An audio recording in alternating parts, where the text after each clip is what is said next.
Okay.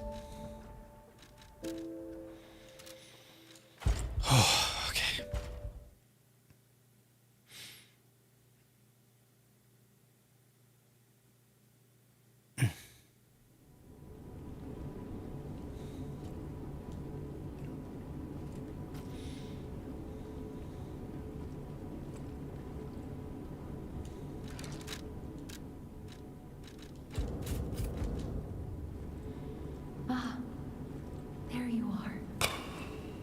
I've been looking all over for you.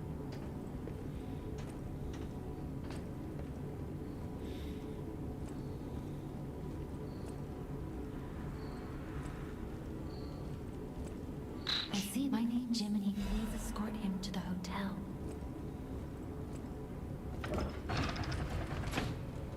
Let's get you out of there. Find something that might help.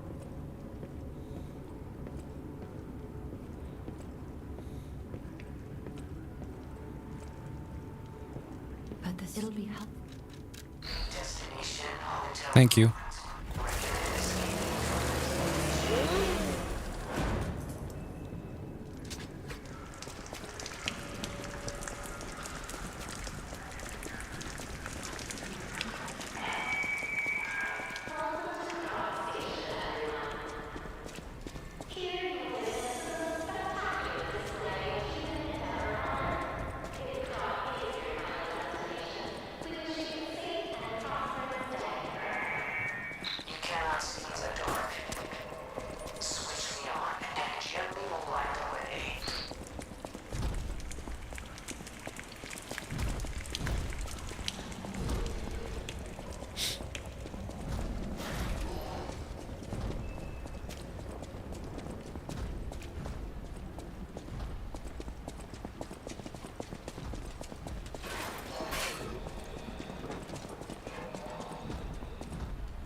Cool.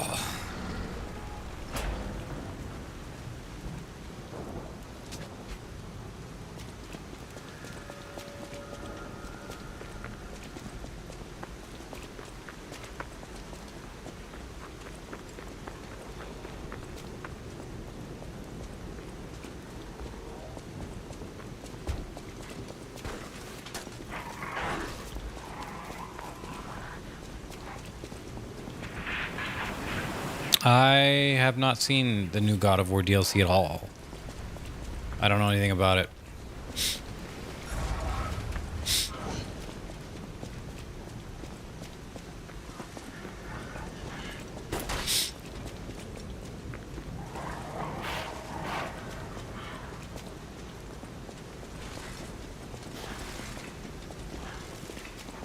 A powerful parade puppet is blocking the entrance, and that's the only way in.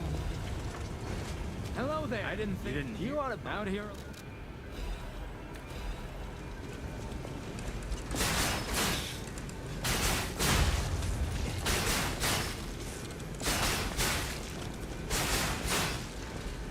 Thanks, Bloom Knight. What is the 16 in your name for?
fucked up, chat.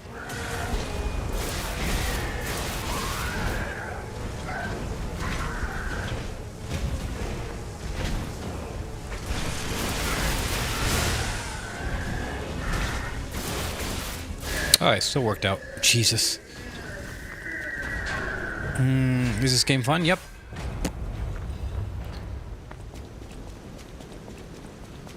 It's not age, it's an anime character. Name translates as Flowering Night, surname translate as 16th Night. Decided to join. Hotel security excludes puppets. What did you decide to join? So you'll have to lie. Is it like a cult? What is it? Special puppet after all. And translates to which language? Is it FromSoft? What do you think, man? What do you think? If I say yes, are you gonna play it? If I say no, are you gonna play it? Does it being FromSoft change your decision? Jobocram, Mark Obaj. Of course. Okay, I asked 3 different questions, and 2 of them are in opposition to each other, so of course can't be the answer to all of it. I am so. You must. I was Please look at Gemini.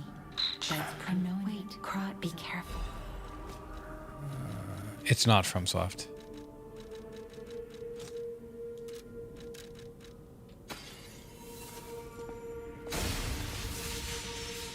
I'll use.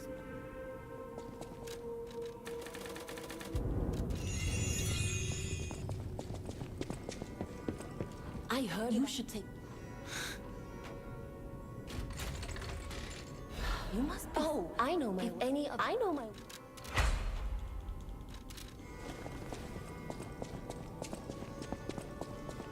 Okay.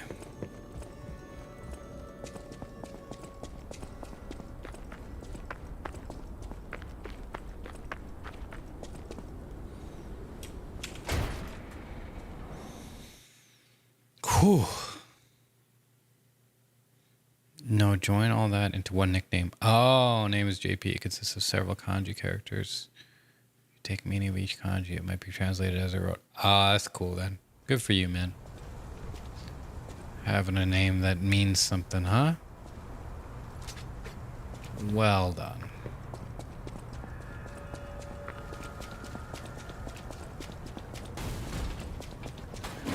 Hey, let's be more careful. Hidden meaning. Oh. Black Rabbit Brotherhood. I hate these I guys. think I understand. My name is Gemini. Let me see if I got this right. So in Japan, Boulevard was a regular rich people row. names often Shops. No place better. consists of words that mean Good frenzy. different things. Like, so you could name someone something, and their name, when taken literally, could mean blooming rose, for example, or blooming flower, like you said. But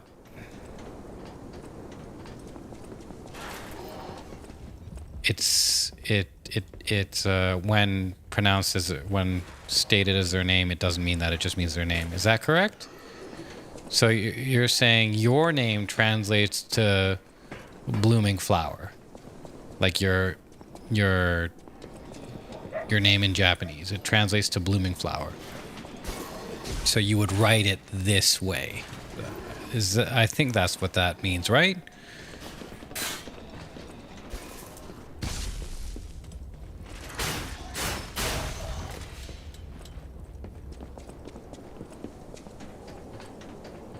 Hopefully I got that right. Well, that's cool, man. Good for you. Hi, Lust Tiger Looter. Are you a lusty tiger? Hi, the Death Flash.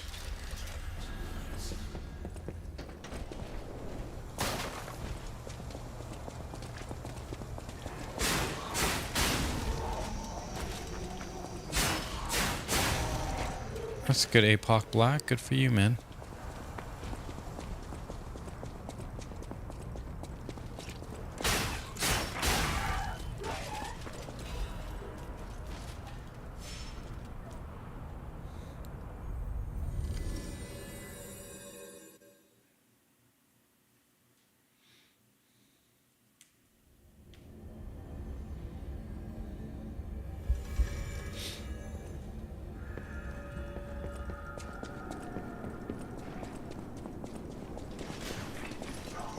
Less tiger equals funny. Oh, really? In German? Really? I can see something strange. That's interesting. Jeepers. Is that a butterfly? Why is... So your name is Funny Looter. Is Looter your name, or does Looter mean something?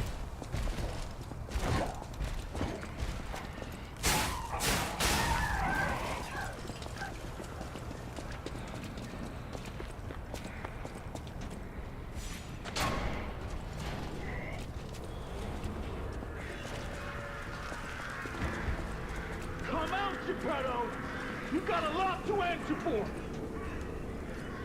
You know what's your... Wait, you can't sneak past me. Hi, Josh Wilcox.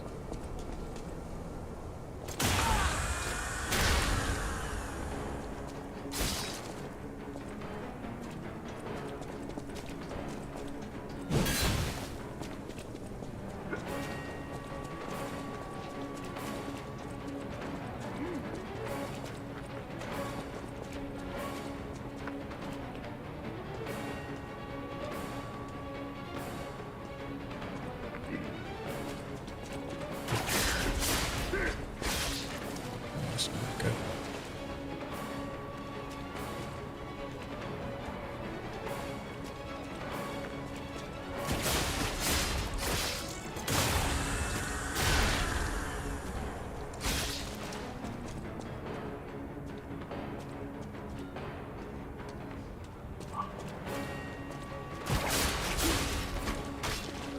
I don't think I'm gonna have enough puppet string. Oh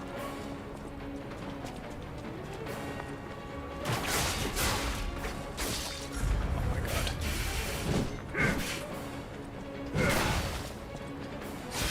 Oh my god.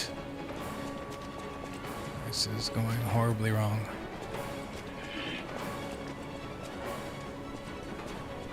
Or he's just broken. I think he's just broken. Yeah, he was just broken there. Turn. Turn. Where are you walking? There you go. Huh.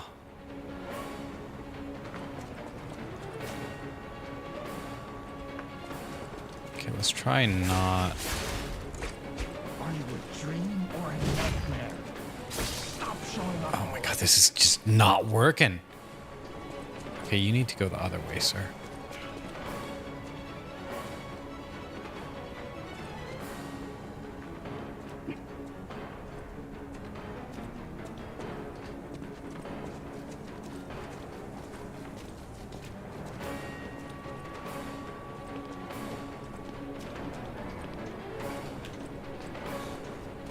Oh, now we get to fight.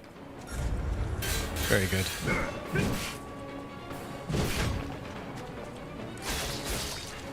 Of course. I hate you so much, Donkey. Or a nightmare.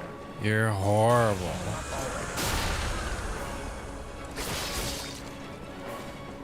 I don't know why I couldn't get any of the backstabs there. Oh, that's why. Because I sneezed. Why? Like, why does that happen? Alright, let's restart. Unbelievable chat. Alright, I think we're going to switch on some Alan Watts. That's what I said I would do. So let me just...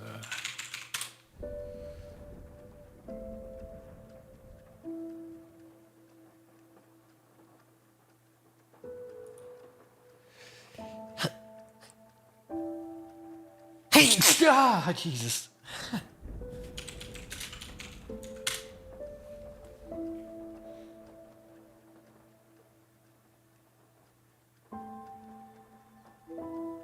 How about this one?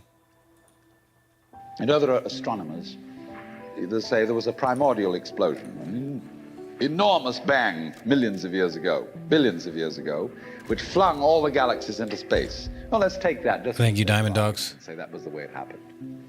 It's like you took a bottle of ink and you threw it at a wall. Smash, and all that ink spreads. And in the middle, it's dense, isn't it?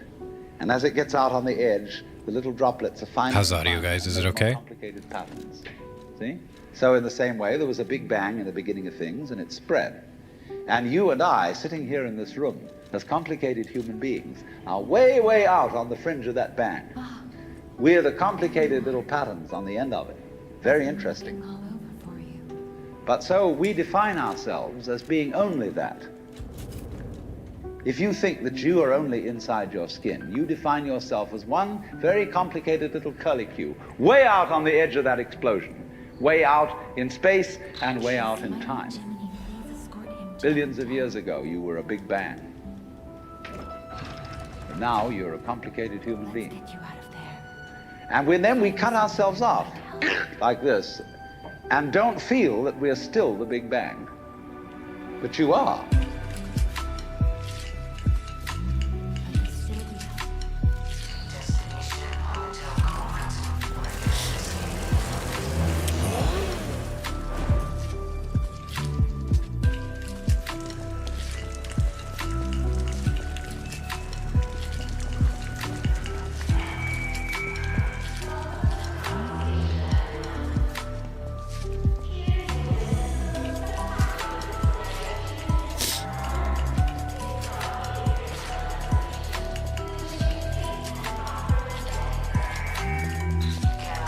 No, ciao, Patsy, I'm not.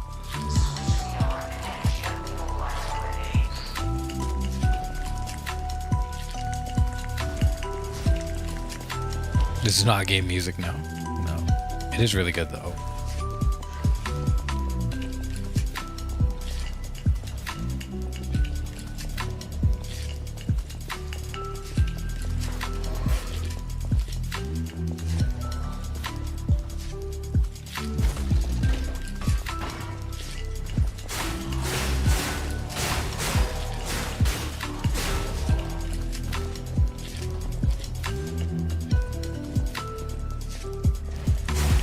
You are actually, if this is the way things started, if there was a Big Bang in the beginning, you're not something that is a result of the Big Bang on the end of the process. You are still the process.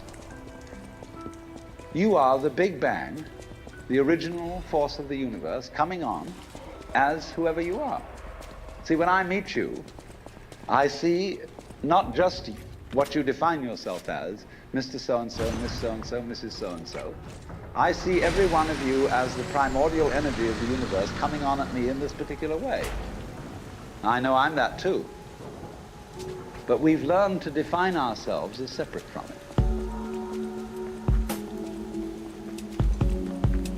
And so what I would call a kind of a basic problem we've got to go through first is to understand that there are no such things as things. That is to say, separate things or separate events. That is only a way of thinking. If you can understand this, you're going to have no further problems.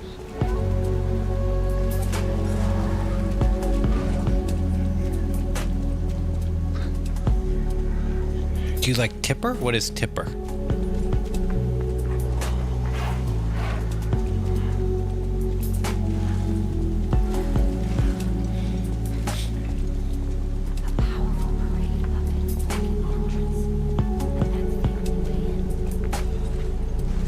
I once asked a group of high school children, what do you mean by a thing? Ah, thank you, Lust Tiger. And first of all, they gave Appreciate that, man. synonyms. They said it's an object, which is simply another word for a thing. It doesn't tell you anything about what you mean by a thing. Finally, a very smart girl from Italy who was in the group said a thing is a noun. And she was quite right.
I don't know the song name. It's if you YouTube Alan Watts Chill Step, you should find it.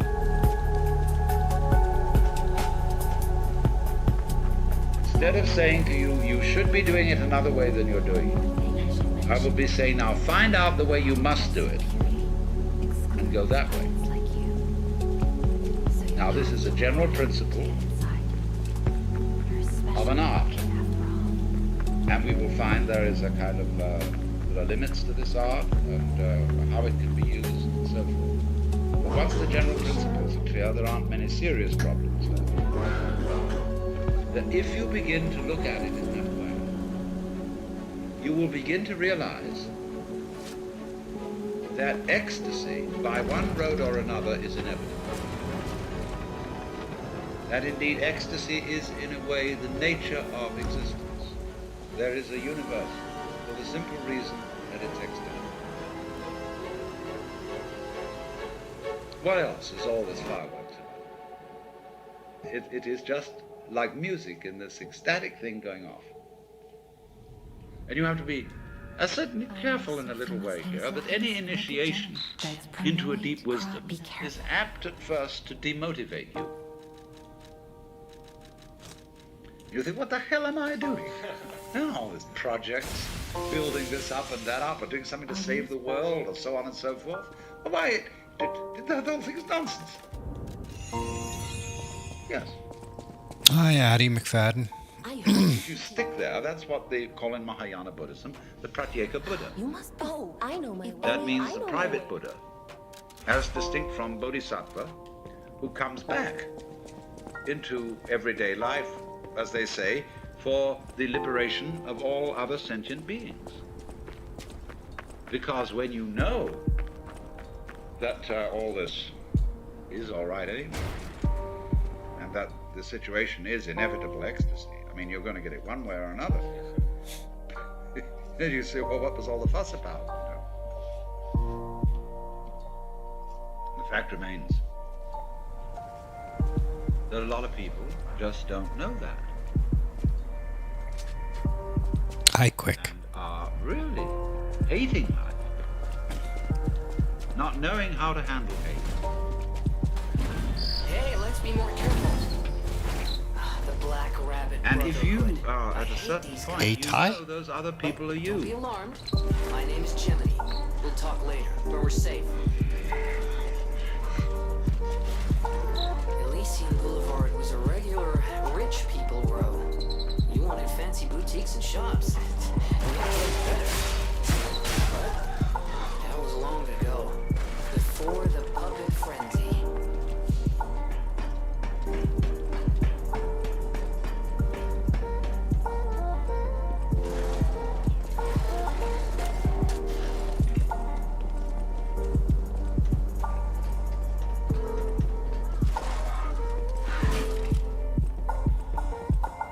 They're like, you had an extended body and all these were nerve ends on the end of it. However, you know It's a blue mind game. that you can't really show them anything they don't already know. You won't be able to show them anything else until they know.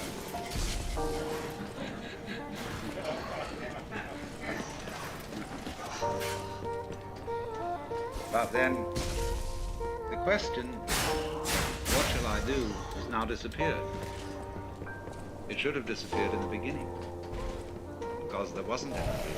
It was just that.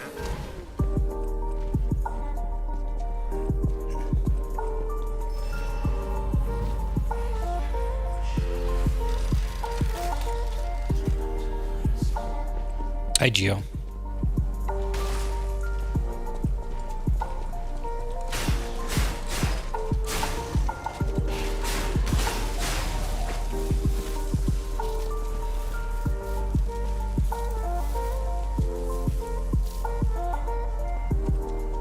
Game's going good. I'm enjoying this. Yeah. Good game.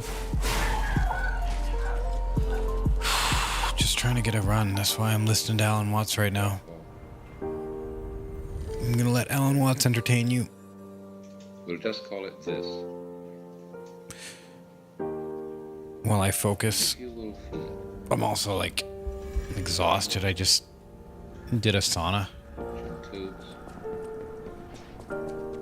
Absolutely everything you feel.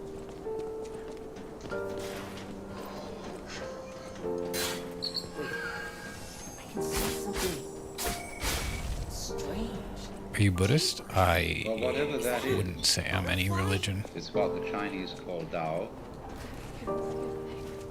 what Buddhists call suchness, or tathata.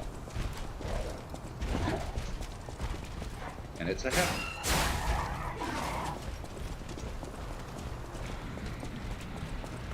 It doesn't happen to you. Because where is that?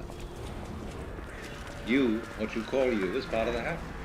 Come out, Geppetto! Or an aspect. You got a lot to It answer hasn't for! parts. It's not like a machine. You know what And you it's a want little to- scary You because can't sneak past me. who's in control around here? Why should there be Gamergator. a very weird notion we have that processes require something outside them to control them. It never occurred to us that processes could be self-controlling. Even though we say to someone, control yourself. We can always, in order to think about self-control, we split a person in two. So that there's a you separate from the self that's supposed to be controlled. Well, how can that achieve it? How can a noun start a verb? Yet it's a fundamental superstition that that can be done. So you have this process, which is quite spontaneous, going on. We call it life. It's controlling itself. It's aware of itself. It's aware of itself through you.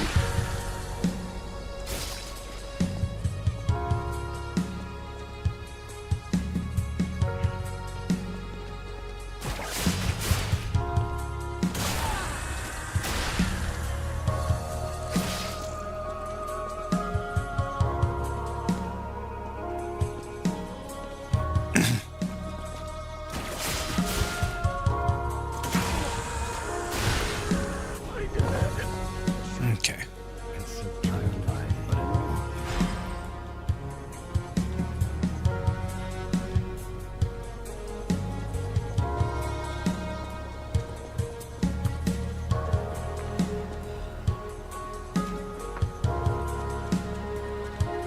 Mala. It's a mala necklace.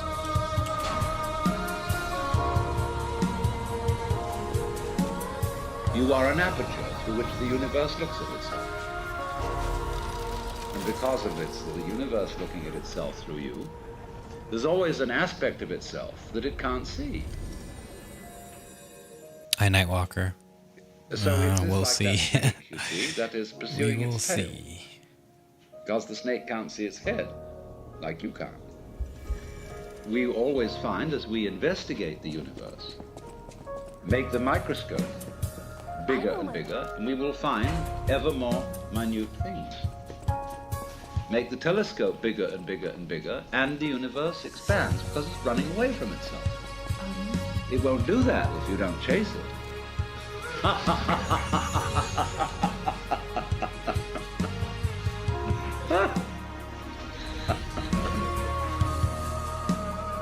Oh, balloon hands, I see.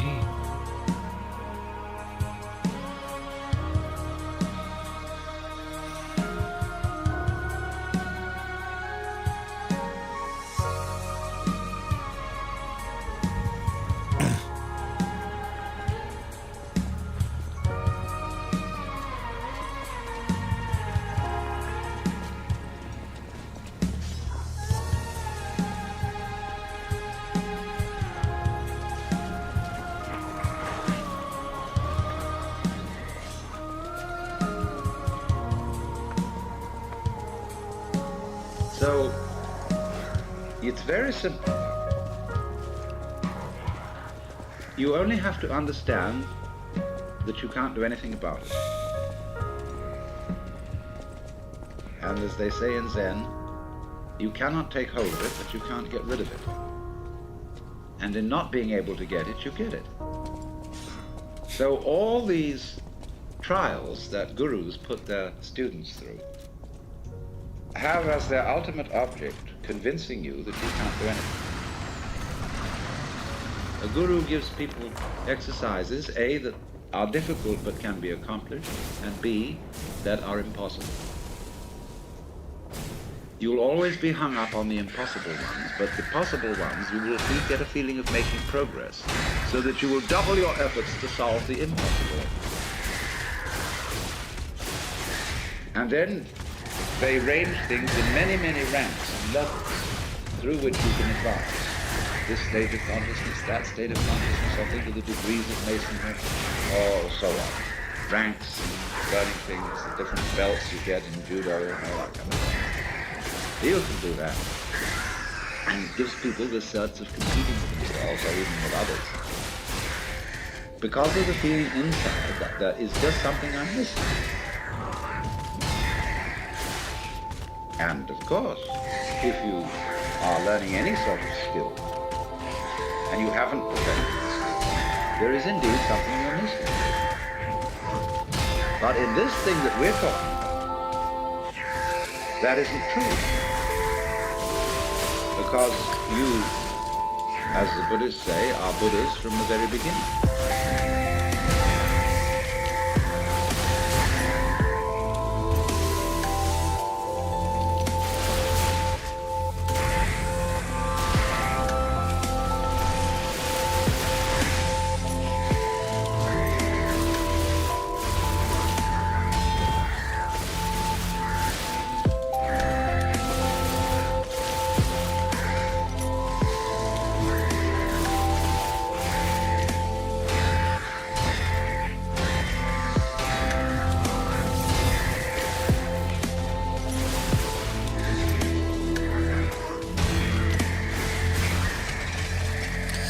All right, I fucked that up, but Alan Watts pulled me through.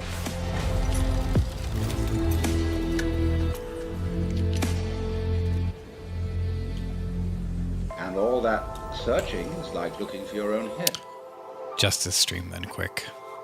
which you can't see and therefore might conceivably imagine that you're lost. So, that indeed is the point. That we don't see what looks. And therefore we think we've lost it. And so we're in search of the self, the Atma. Well, that's the one thing we can't find. Because we have it. We are it. But we confuse it My friend. with all these images.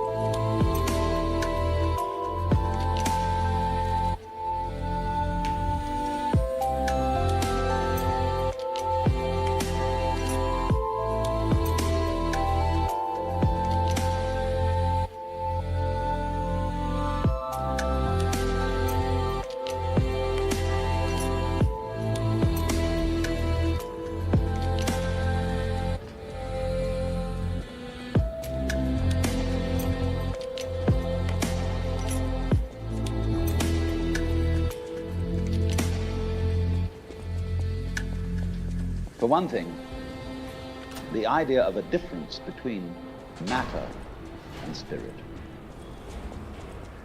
Here it is. This idea Vanini doesn't work works. anymore. Everything you see here belongs to Vanini. The classic. Long ago, physicists brilliant inventor stopped God. asking the question, Just ask what him. is matter? Not just puppets. They began that way. Almost every machine and They train wanted and to product know, supplied from here. what is the fundamental You gotta substance be of the curious. world? And the more they asked that question, the more they realized they couldn't answer it. Because if you're going to say what matter is, you've got to describe it in terms of behavior. That is to say, in terms of form, in terms of pattern. You tell what it does. You describe the smallest shapes of it that you can see. Atoms, electrons, protons, mesons, all sorts of sub-nuclear particles. But you never arrive at the basic stuff. This place gives me the creeps. Because there isn't any. Like something's gonna jump out any second. It's okay, pal. Gemini's looking out for you.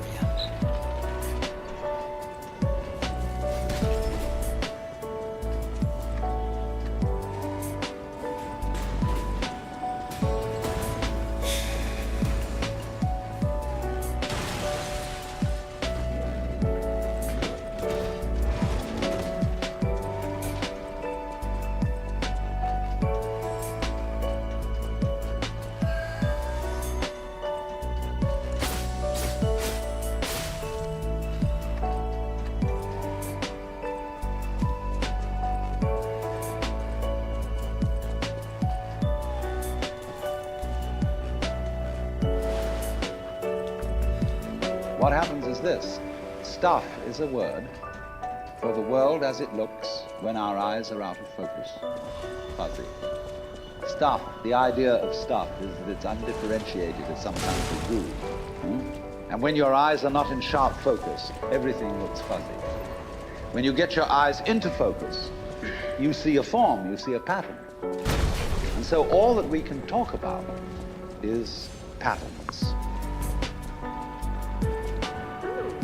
Admirers seem to follow me everywhere.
Those stalkers just left.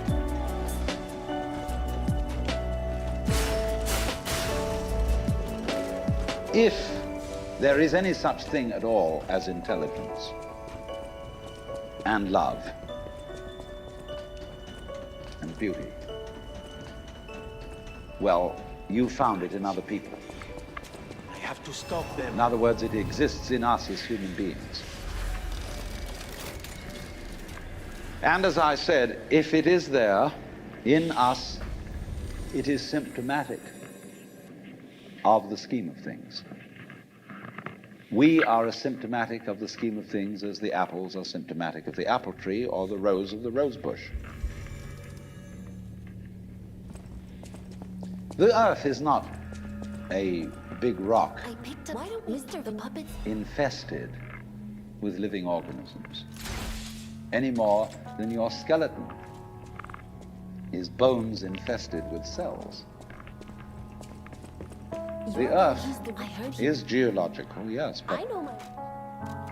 this geological entity grows people. And our existence on the earth is a symptom of the solar system and its balances, as much as the solar system in turn is a symptom of our galaxy. And our galaxy in its turn is a symptom of the whole company of galaxies. Goodness only knows what that's in.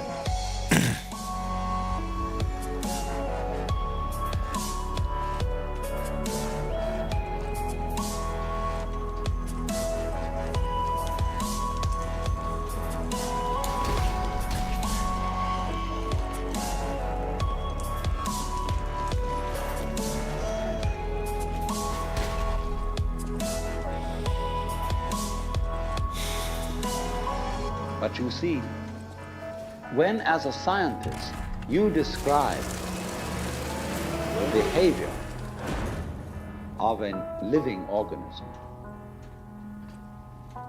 you try to say what a person does It's the only way in which you can describe what a person is. Describe what they do. Then you find out that in making this description, you cannot confine yourself to what happens inside the skin. In other words, you can't talk about a person walking unless you start describing the floor. Because when I walk, I don't just dangle my legs in empty space. I got move greedy. in relationship to a room. So in order to describe what I'm doing when I'm walking, I have to describe the room. I have to describe the territory. So in describing my talking at the moment, I can't describe this just as a thing in itself, because I'm talking to you. And so what I'm doing at the moment is not completely described unless your being here is described also. So if that is necessary, if in other words, in order to describe my behavior, I have to describe your behavior and the behavior of the environment, it means that we've really got one system of behavior.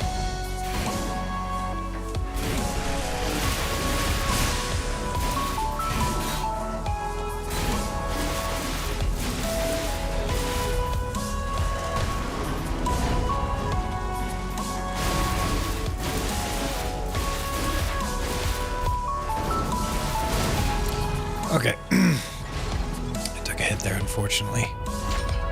Chat. That what I am I was expecting a stagger. involves what you are. I don't know who I am unless I know who you are. And you don't know who you are unless you know who I am. There was a wise rabbi once said, if I am I Parries because are you fun. are you, and you are you because I am I, then I am not I and you are not you. In other words, we are not separate. We define each other. We're all backs and fronts to each other. You know, you can't, for example, have two sticks. You lean two sticks against each Hi, other Neville. and they stand up because they support each other. Take one away and the other falls. They interdepend. And so in exactly that way, we and our environment and all of us and each other are interdependent systems. We know who we are in terms of other people. We all love together. And this is, again and again, the serious scientific description of how things happen. And any good scientist knows, therefore, that what you call the external world is as much you as your own body.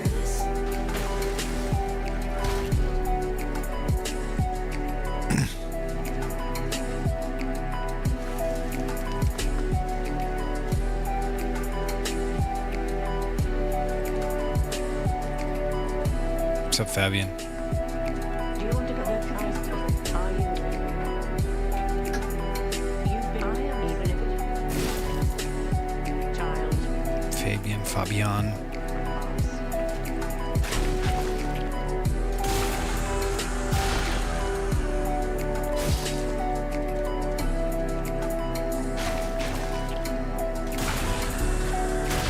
Your skin doesn't separate you from the world, it's a bridge through which the external world flows into you, and you flow into it. Just, for example, as a whirlpool in water, you could say because you have a skin, you have a definite shape, you have a definite form. All right? Here is a flow of water, and suddenly it does a whirlpool. And then it goes on. The whirlpool is a definite form, but no water stays put in it. The whirlpool is something the stream is doing. And exactly the same way, the whole universe is doing each one of us. And I see you today, and I recognize you tomorrow, just as I would recognize a whirlpool in a stream. I'd say, oh yes, I've seen that whirlpool before. It's just near so-and-so's house on the edge of the river, and it's always there. So in the same way, when I meet you tomorrow, I recognize you. You're the same whirlpool you were yesterday. But you're moving. The whole world is moving through you. All the cosmic rays, all the food you're eating, the stream of steaks and milk, No, and, eggs. I don't have any bad terms in this Everything channel. is just flowing right And through I you. do celebrate And you're Christmas, wiggling yep. the same way. The world is wiggling. The stream is wiggling you. problem is, you see, we haven't been taught to feel that way.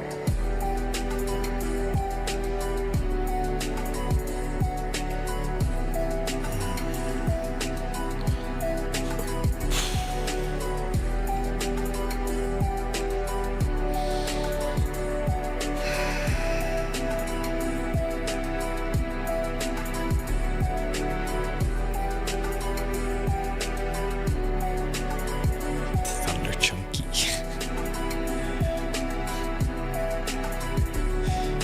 It's just Alan Wa's chill step.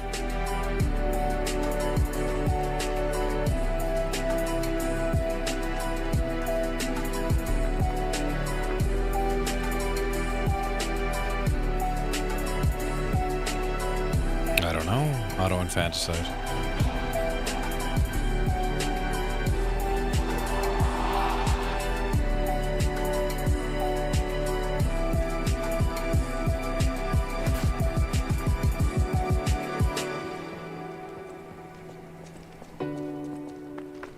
What do I want?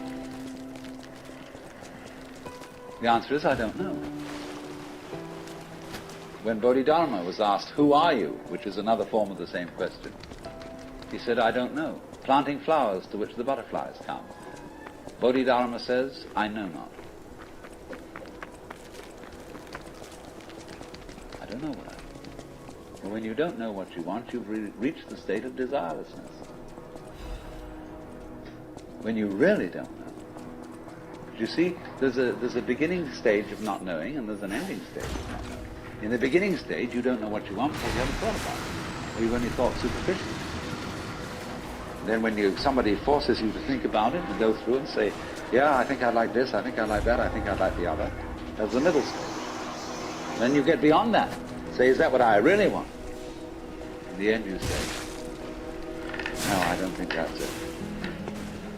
I might be satisfied with it for a while, and I wouldn't turn my nose up at it, but it's not really what I want." Why don't you really know what you want? Two reasons that you don't really know what you want. Number one, you have it. Number two, you don't know yourself, One more boss because you never auto-infanticide. can. The Godhead is never an object of its own knowledge. Just as a knife doesn't cut itself, fire doesn't burn itself, light doesn't illumine itself. It's always an endless mystery to itself. I don't know. And this I don't know, uttered in the infinite interior of the spirit, this I don't know is the same thing as I love, I let go, I don't try to force or control. It's the same thing as humility. And so the Upanishads say, if you think that you understand Brahman, you do not understand, and have yet to be instructed further.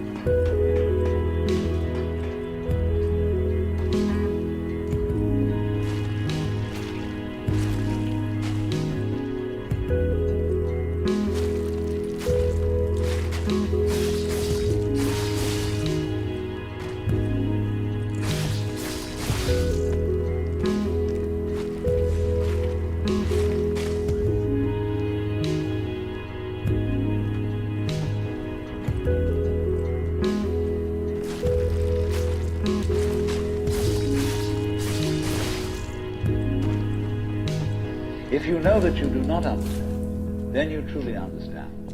For the Brahman is unknown to those who know it, and known to those who know it not.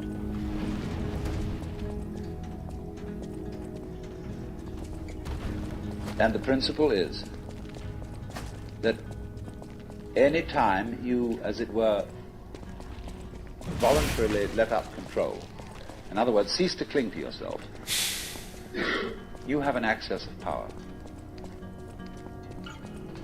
Because you're wasting energy all the time in self-defense, trying to manage things, trying to force things to conform to your will. The moment you stop doing that, that wasted energy is available. And therefore, you are, in that sense, having that energy available, you are one with the divine principle. You have the energy. When you're trying, however, to act as if you were God, that is to say, you don't trust anybody and you're the dictator and you have to keep everybody in line, you lose the divine energy. Because what you're doing is simply defending yourself. Jesus Christ.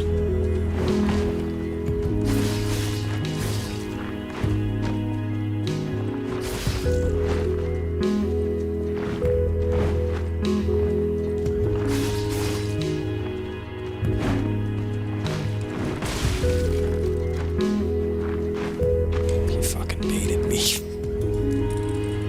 He baited me, man. All right, let's restart.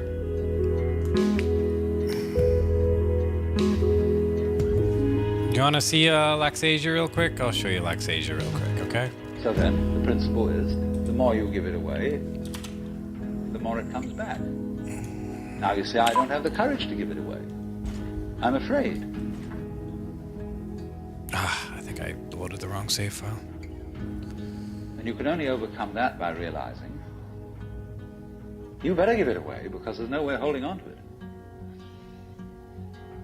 Yeah. The meaning of the fact, you see, that everything is dissolving constantly, that we're all falling apart. We're all in a process of constant death.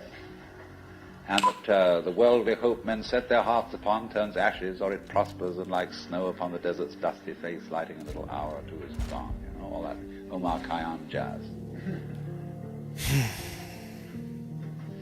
You know, the cloud-capped towers, the gorgeous palaces, the great globe itself, I, all which it inherits, shall dissolve, like this insubstantial pageant faded, leave not a rack behind. All falling apart. Everything. That's the great assistance to it. See, that fact that everything is in decay is your help. That is allowing you that you don't have to let go because there's nothing to hold on to. It's achieved for you, in other words, by the process of nature. So once you see that you just don't have a prayer, it's all washed up, and that you will vanish and leave not a rack behind, really get with that. Suddenly you find your own power. This enormous access of energy.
If you ever do momentarily slip into some sort of mystical experience, you become aware of this tremendous gamesmanship going on.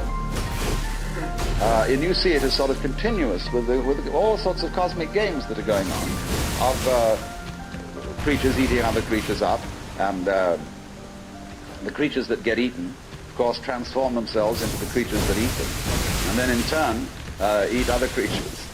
And you see the whole hide-and-seek game going on, and then you realize very clearly that the state of development that you are in now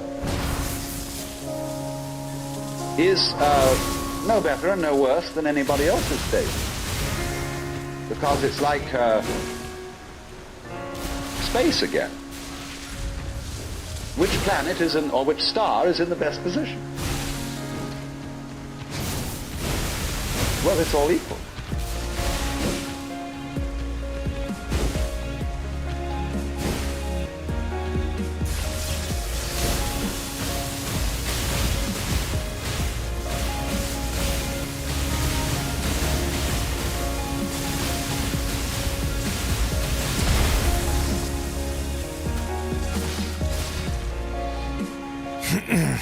Perry.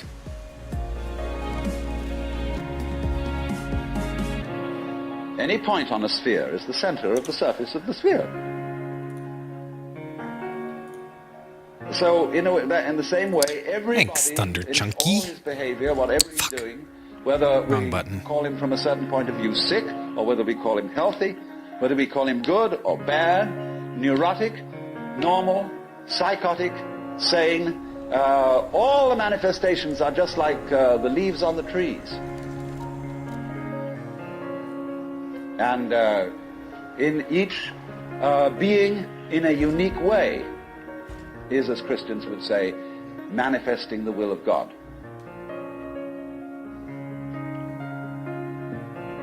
So It's very tight. Just wait for it to start really, moving. from that point of view, there is nothing to do to attain Buddhahood. Nothing at all.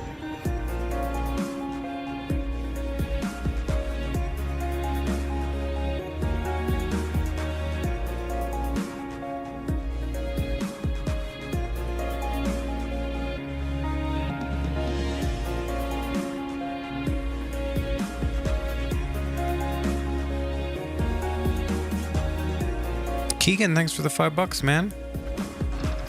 Appreciate that.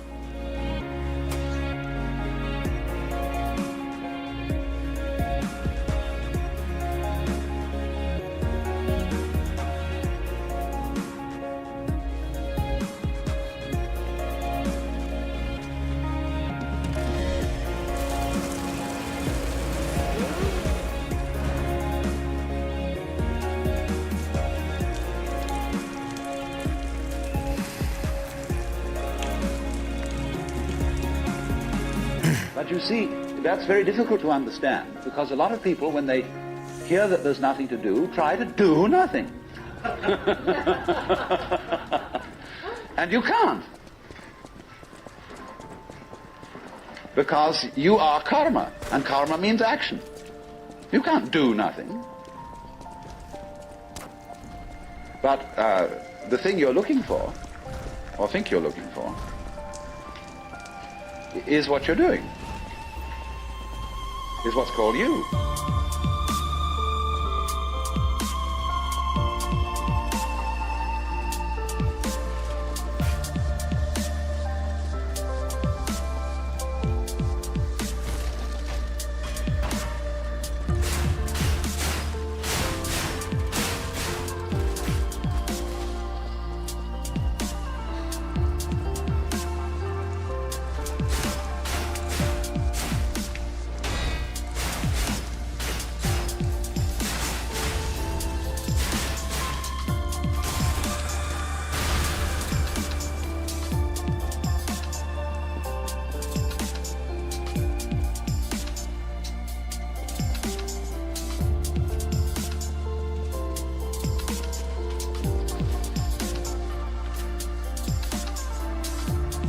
Oh shit, I forgot to reset this.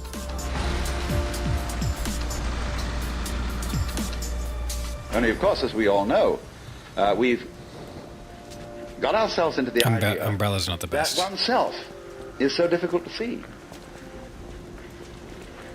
Because it's like, as I've often said, trying to bite your own teeth or look into your own eyes, and you can't find it. It's always behind. It's like your head is, from the optical point of view, a blank space. Neither light nor dark. It's right in the middle of everything.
And so one of the great tricks of gurus is to set people looking for their heads.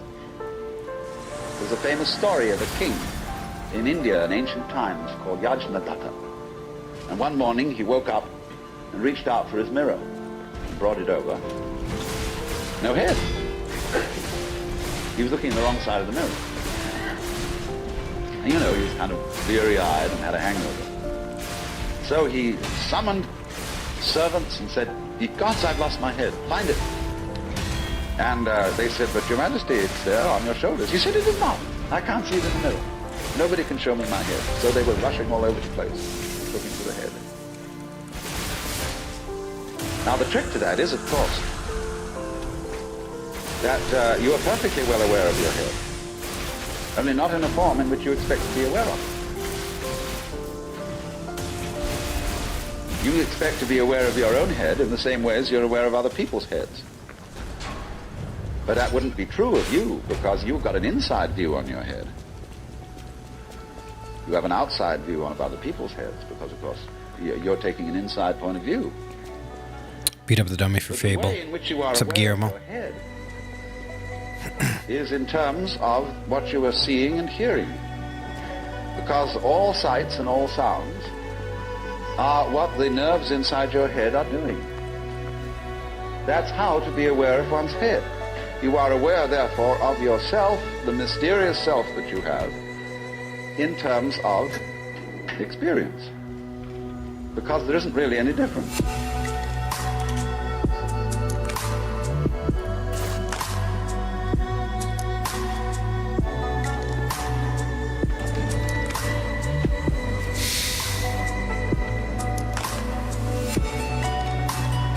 Hi, Oxy.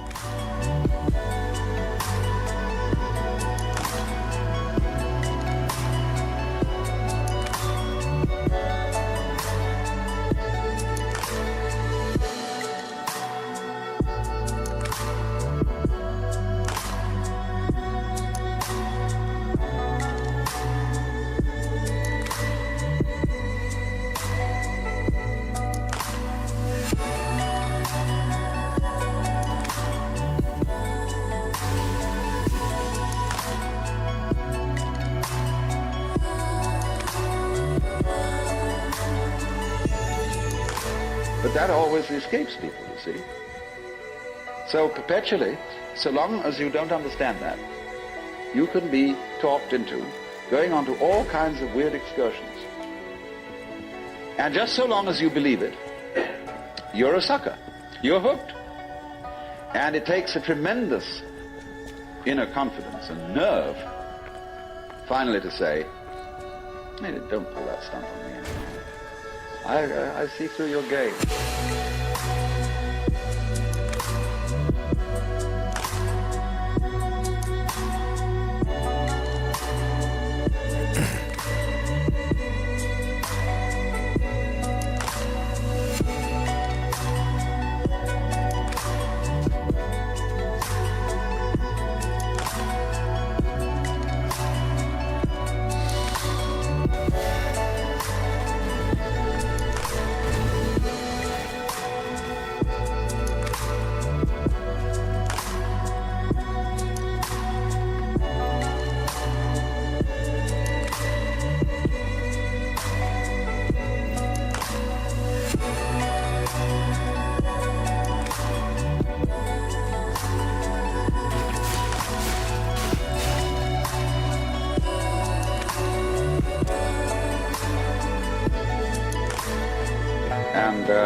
Because gurus are very clever at putting you down. But they're just trying to see how strong you are. Testing you out. See if they can hoodwink you. So long as they can, you see, they're going to go on doing it. Because they're going to get you to the point where they can't do it to you anymore. Then they'll grab you. And so, one of Rinzai's students, Stupid. after he saw through it, said, "Well, there wasn't much in Rinzai's Buddhism after all." Of course there wasn't. He said boldly and straight out, "My teaching is just like using an empty fist to deceive a child."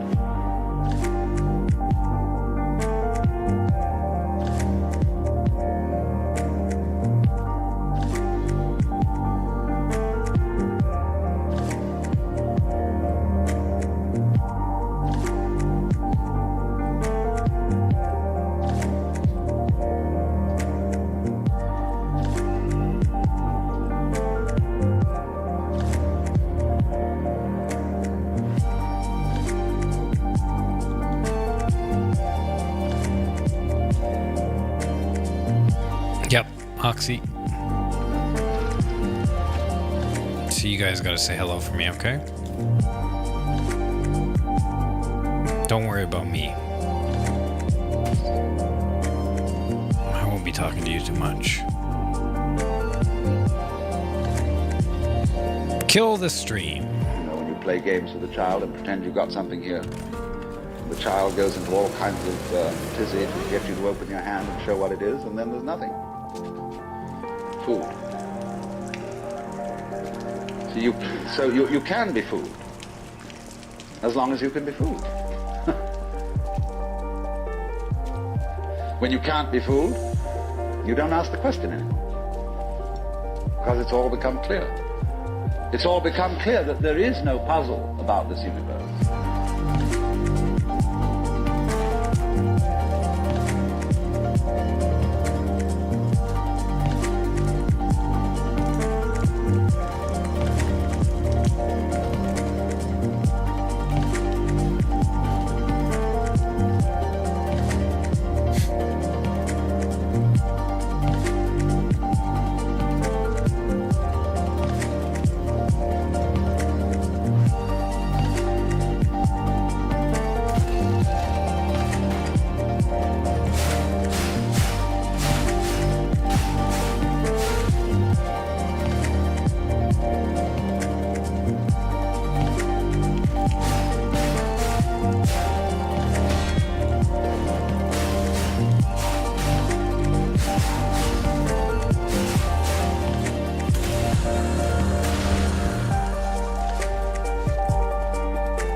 What makes you think there are puzzles about this universe? Very simple reason. Wait, what? You're trying to explain it. And when you explain things, what do you mean by explanation? Oh my god. There are several meanings of explanation. There's really one basic meaning. But first of all, to be able to translate what is happening into terms of words or numbers. In other words, to describe. But a real explanation is not just the description. It's a description which enables us to control what we are describing. But didn't we see in the last session that to control the world is not really what we want to do?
It's called Chill Step, Kev G.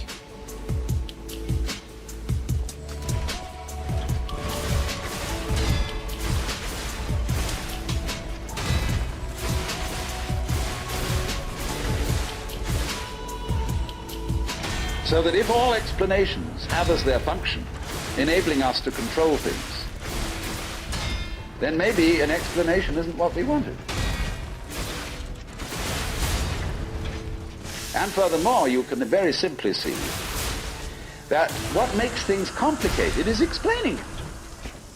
When somebody explains to you how a flower works, and he's a great botanist, and analyzes all the innards of the flower and shows the channels, the fibers, the processes of reproduction, and so on that go on in it. Everybody stands fascinated. See, how complicated that is. How clever God must have been to create that flower, to have all that complexity going. It isn't complicated at all. It's only complicated when you start thinking about it. Because the vehicle of words is a very clumsy one. And when you try to talk about the processes of nature, what is complicated is not the processes of nature, but trying to put them into words. That's as complicated as trying to drink up the ocean with a fork. It takes forever. And so this intense complexity that we see in everything is created by our attempt to analyze it all. And so what we do is, you see, when we analyze, we use our eyes and ears as scalpels. And we dissect everything. And we have to put a label on every piece we chop off. And so we scalpelize and we get it right down to atoms, getting finer and finer, and we suddenly thought, well, we've got to the end of it, because the word atom means what is not cuttable, atomos. But then we found we could cut the atom, and lo and behold, big fleas had little fleas upon their backs to bite them. And it goes on forever. There is no end to the minuteness which you can unveil through physical investigation, for the simple reason that the investigation itself is what is chopping things into pieces. And the sharper you can sharpen your knife, the finer you can cut it.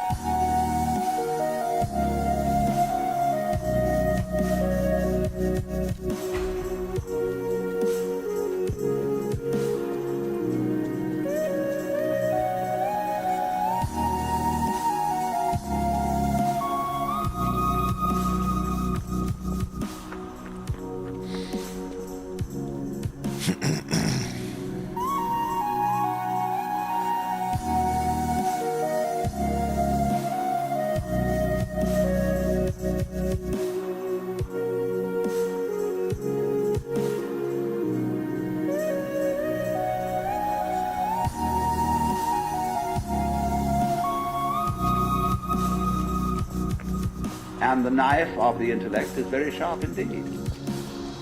And the sophisticated instruments that we can now make, well, there's probably no limit to it. But in a way, all that is vain knowledge. In a way. Because you see, what it does is it gives you the illusion that you've solved your problems. When you have controlled certain things and you have solved certain problems, practical problems, you say, fine, more of that, please. Let's go on solving problems. And then you do.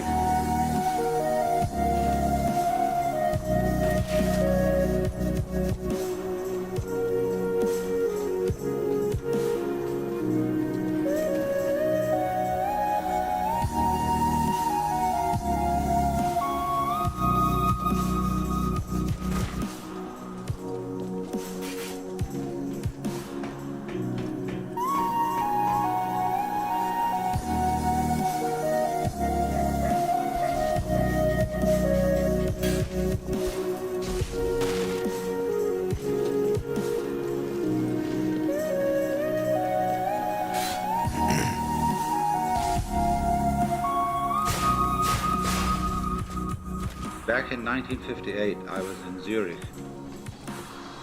and there met a most extraordinary man by the name of Karlfried von Dürkheim.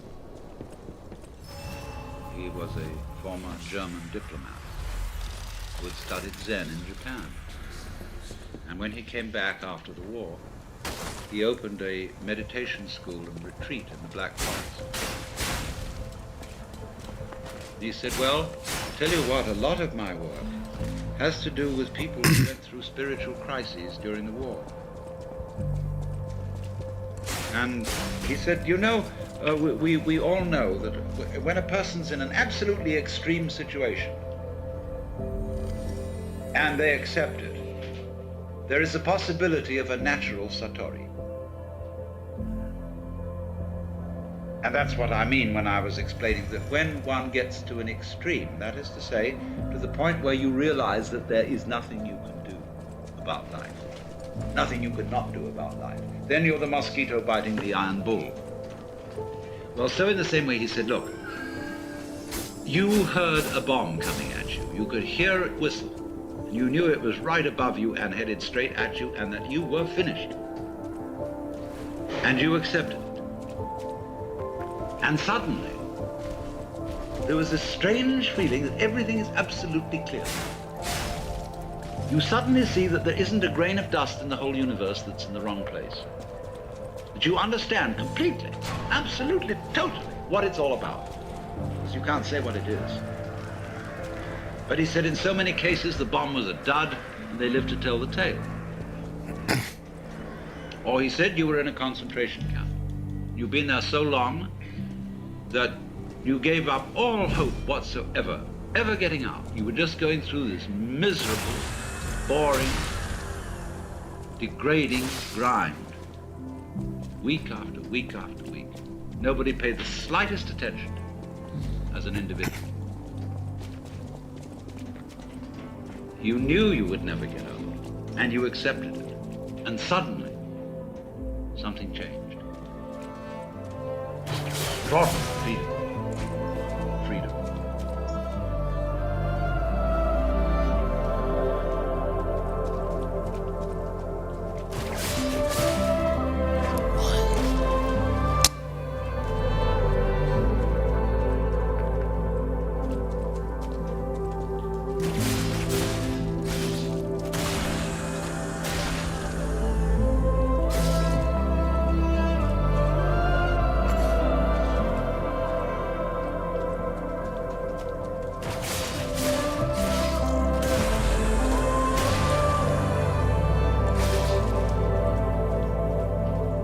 He said you were a displaced refugee.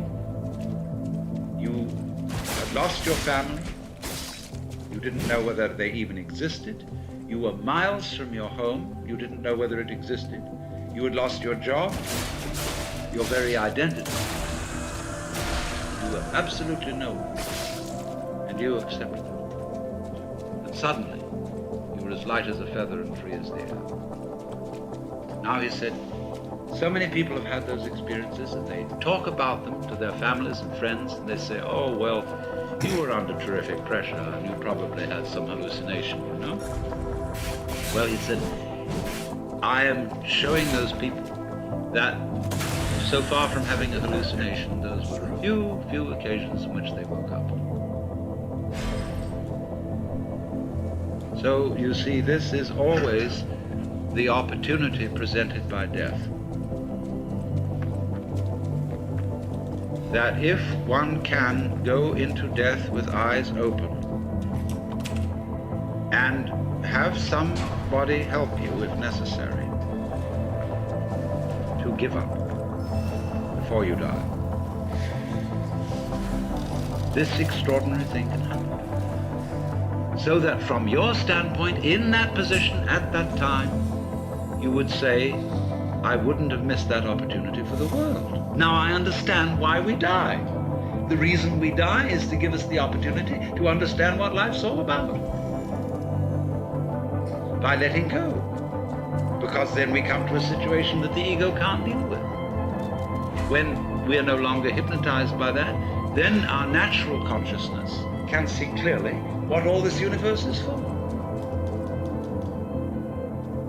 So, therefore, we have missed this golden opportunity by institutionalizing death out of the way, instead of having a socially understood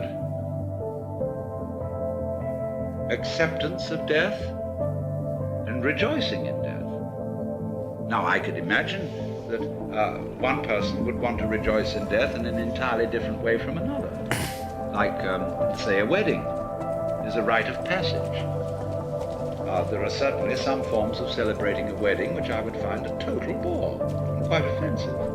Other ways would be very good, I would enjoy it. So everybody, in other words, I'm not saying that you've got to get mixed up with a lot of people coming, laughing around you and giving you presents and cards and everything because you're going to die. But I'm only indicating a general thing, that the doctor, the ministers, the psychiatrists, and above all, us, really owe it to our friends to work out an entirely new approach to death.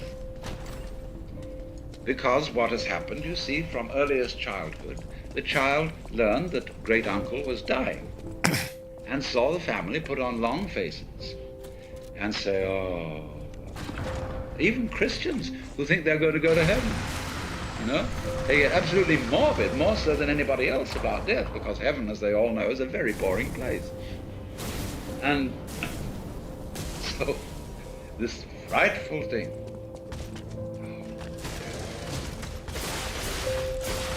one understands that for the living to lose love, or even for a dying person to worry about what on earth my wife, my children, my whatever are going to do without me.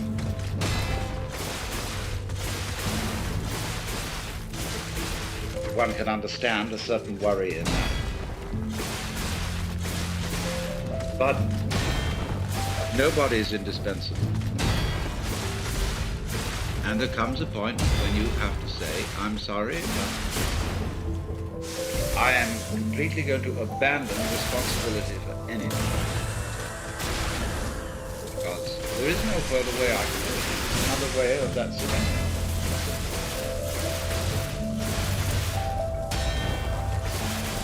And then the curious thing occurs is the moment all that is dropped, suddenly it dawns on you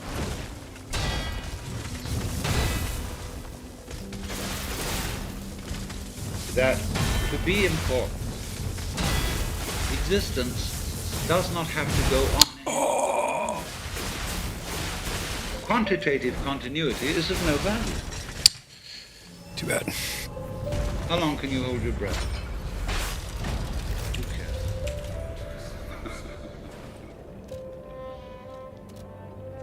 So, it follows from that, you see, that if any one of us, without being shocked into it by being Thanks, Posy. or put in a concentration camp, Thanks, Led. could at this moment be as one about to die,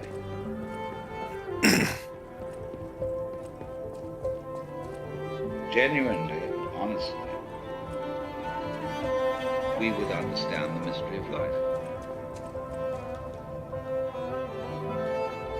Because death is in a certain sense, the source of life.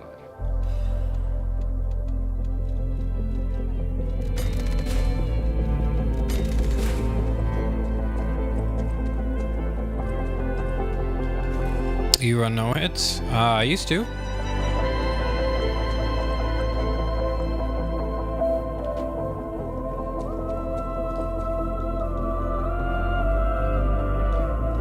Do you have a pattern when you choose which attack to parry and which attack? Yep. Not a concrete pattern, but it's different for every boss. But there's a reason for each one. Dodging and parrying at the same time? I don't think so. It seems like it would not be a good idea, though. I don't know. Maybe it's good.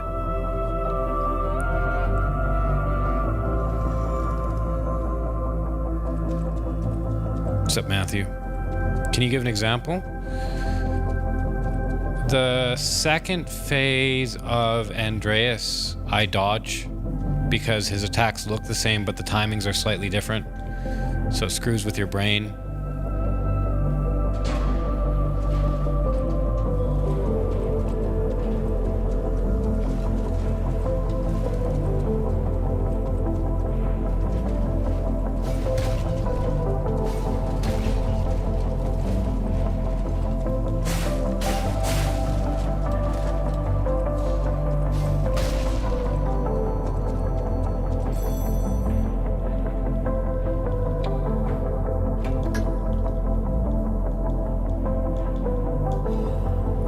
This is a good mix, guys. It's having its intended effect.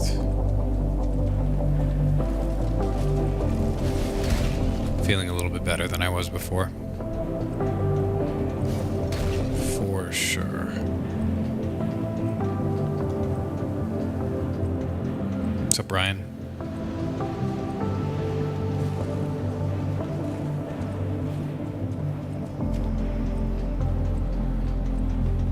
Thanks, Joe.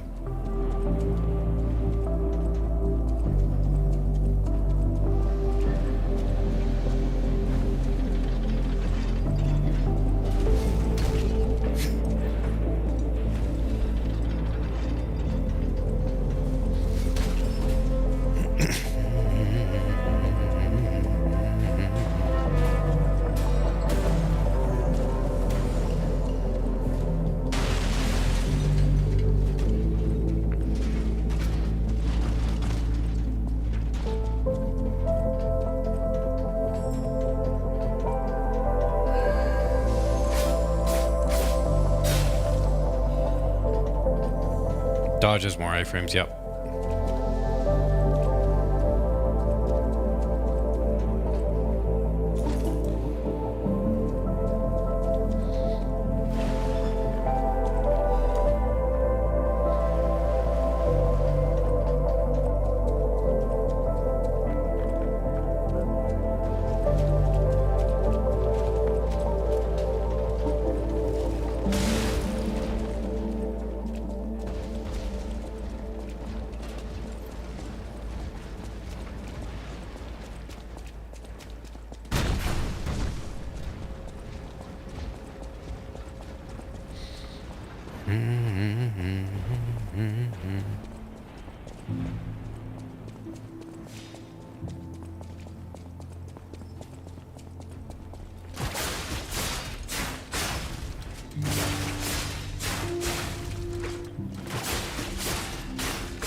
I'm using your...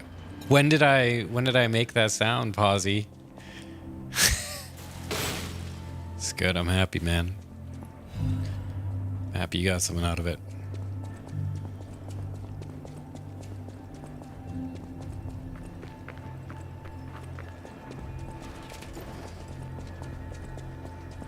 Oh, really? I don't even remember that.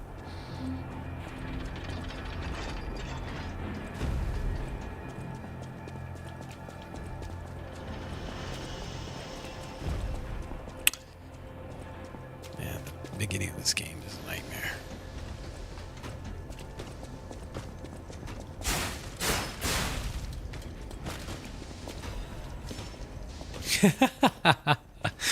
That's pretty funny. Hi, Mike Jones. Okay, I think that's the end of the video, the chill step. That was really good, actually. I almost want to replay that one. That was a really good one. But we're gonna switch it up. Oh, is it not done? There's 3 minutes left.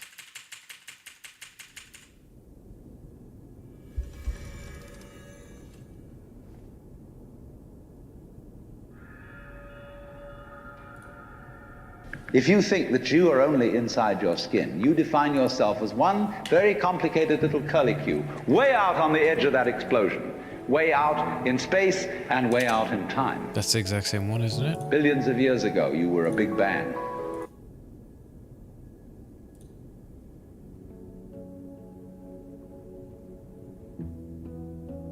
You know that sleep is a very mysterious subject. Scientific students of sleep are not yet at all sure what sleep is. A rapier's best weapon? No, it's not easiest for no hit either. Nobody really knows why they need it from a strictly scientific point of view. Just doing this because I like it. And we apparently need to dream in sleep also. People who are deprived of dreams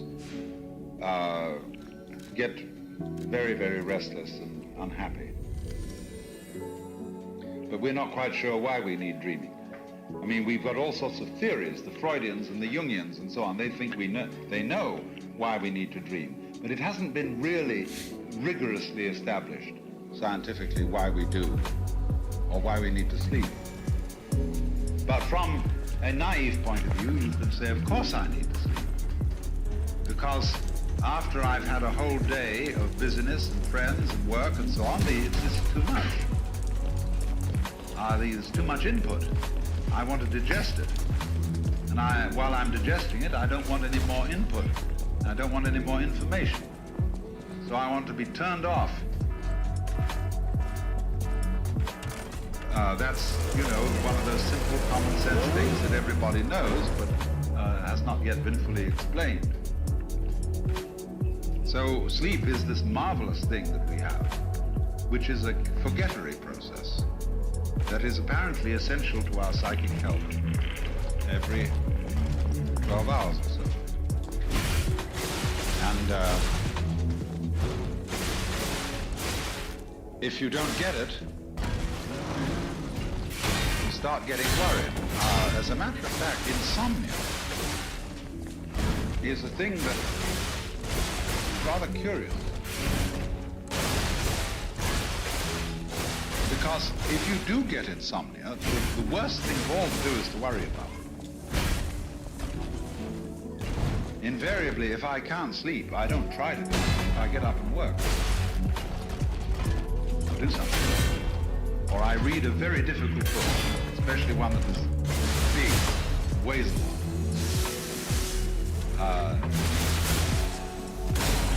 This is a good way to go to sleep. But if you have insomnia, don't ever try to go to sleep. Nobody can try to go to sleep. Lots of mothers think they can get their children. They say, darling, try to go to sleep. Didn't your mother say to you, try to go to sleep? But she wanted to get you out of the way. That was the only reason she said, try to go to sleep. Or she thought perhaps it was good for you, and that you ought really to get your sleep. Like telling some child that it's got to eat its spinach. Blocking counts as a hit.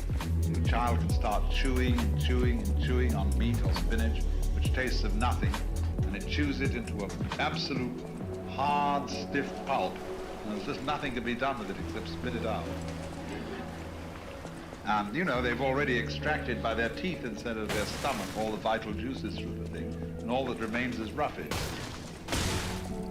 And you say to children, you must go to the bathroom after breakfast. Every day, regular. You must be regular. Otherwise, you're constipated, and that's bad. This is a form of the double bind, consciousness. It is a sort of pseudo-return to the womb. And so when after a hard day's work, people have been irritating and combative, you go home or you go to the local bar and you down a number of martinis. They turn you off. Yep, and they auto. put you into a state of near torpor, or what is quite correctly and scientifically called, by this learned and funny word, narcosis.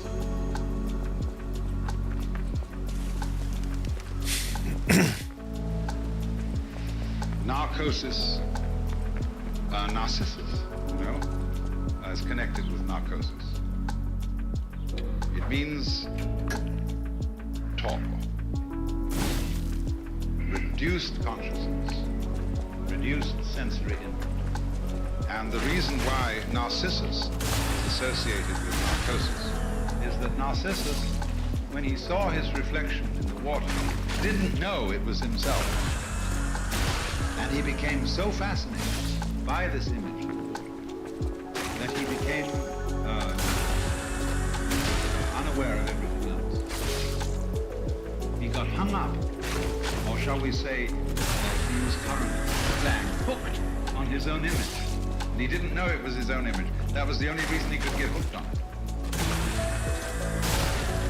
So Narcissus and narcosis are associated. And so the normal, the permissive narcotic in our culture is alcohol. And other narcotics like opiates exist. But you must remember that you can only correctly use the word narcotic or something inducing the state of consciousness which is torpor. Now you can do it by massage, by relaxation exercises, by hot tubs, many, many ways of inducing torpor. You're not in torpor, you're not truly relaxed, because you tend to lose muscular tonus, which you always retain in true relaxation. But you begin to go like a limp rag. Now there's a place for that in life. And it's good as a way of sleep induction for people who have insomnia and are so anxious that they don't allow themselves to be turned off. I would want to say in general a good word for sleep and torpor, because a lot of people are against them. Uspensky, who was Gurdjieff's sort of St. Paul, and as much as a misinterpreter, always felt that his life was a war against sleep, that intense light consciousness should conquer darkness. Now that's a stupid idea. To be a human being, you have to love the light, but you also must trust yourself to darkness. Be able to let yourself go in the faith that you'll arrive back all in one piece. I have a friend who calls her name is Charlotte Self. She does a kind of work for which there is no name. She calls it sensory awareness. One of her experiments is to get a person to lie on the ground, and simply she says to them, now, it's all right, the ground is going to hold you up. So just lie down, and there's nothing else you need to do, because the ground is firm and it will hold you. Then she examines the person's body after a while and says, look, do you know what you're doing? You're trying to hold yourself together, as if your skin weren't strong enough to contain you. You're doing this all the time to keep yourself from falling apart. Why? You think, do you, that if you don't hold yourself together, you're just going to go blah, disappear into some kind of frightful green jello? No, you won't. In the same way, a lot of people, that's why we wear such ridiculous clothes, especially women. Men are too bad. Men go around the neck. You know, that necktie is a symbol of slavery. It's a noose to strangle you. But you feel tight, really held in, and held in by the belt, and women wear girdles, hold them in like this, and the coat that fits your body, jacket, you know, you put it on, it fits, you're squeezed, or you get these tight pants that hug you, and you know you're there. Other people, of course, don't know they're there till they're sitting on spikes. Hi, Tokyo. They really know they're there. And a lot of people make trouble for themselves in order to be able to sit on spikes, so that they know they're there. Now, supposing instead you switch to another kind of clothes, you wear Japanese clothes. I often wear Japanese clothes, because they happen to be, for men, the most comfortable form of clothing ever devised. There's only one place where it holds you, and that's at the belt. But you wear the belt not round your waist, but below your belly. And you wear it rather loose. Otherwise, the garments are flowing. They don't interfere with the nature of the cloth, because the cloth is woven on a rectilinear pattern. So the cloth is straight like this. So when you get a Japanese kimono, it folds up instantly for packing. But you try to pack a Western man's jacket or a woman's suit jacket, and there's absolutely no way of holding the thing at all. So it always comes out of your suitcase needing to go to the pressing. But you take a kimono and you put it on, and it falls exactly according to its own nature around you, and they're very dignified. And you feel, but you don't feel closed in. Now that makes some people terribly uncomfortable. If they don't feel pinched and pulled together, they don't feel dressed. And feel this is, I'm going around in a bathrobe. And a lot of people can't wear a bathrobe beyond a certain hour of the day because they don't feel that they're respectable. I mean, you can perfectly well get up and put yourself into the most beautiful, any kind of gorgeous bathrobe you want to, and run around and do your work if you don't have to go to the office. Even if you had to go to the office, they ought to allow you to wear interesting robes. And furthermore, I once asked a Japanese why he didn't wear a kimono anymore. And he said, you can't run for a bus in a kimono. Well, it's perfectly true. Unless you hoist it up and tie it into the belt, you can't. And that's rather undignified. But the thing is that in this age that is now forthcoming, when we're going to cut down the working hours because of automation, people have got to learn to saunter and dawdle. Otherwise, they'll get into misery. And so, forms of clothing which are supremely comfortable, which require a sauntering God damn it. to life, are going to be very important. You see, the difficulty of it is this. You cannot teach a selfish person to be unselfish by any means. What am I doing? Why is this guy killing me? Of all the things to kill me. We have to restart, chat. Fuck, man. He will still do it in a selfish way of feeling. Ah, God, alright. He will be able to do this with extreme cunning, a marvelous self-deception, and deception of others besides. But the consequences of Another run down the drain because of that guy. destructive, because they build up resentment. On the If you die, restart a run? No. the fake loving, I just didn't want to continue with that because I'd have to climb the whole thing again. the foreign The aid. last Stargazer I got was Fuoco. So, Now, of course, you may say that I'm talking in a very impractical way, because you would say, well, do we just have to sit around and wait until we become inwardly converted and learn through the grace of God or some sort of magic how to love, and in the meantime do nothing about it and conduct ourselves as selfishly as we feel? There is, as a matter of fact, something to be said for that. is this a Spotify playlist? No. Because It's a YouTube video.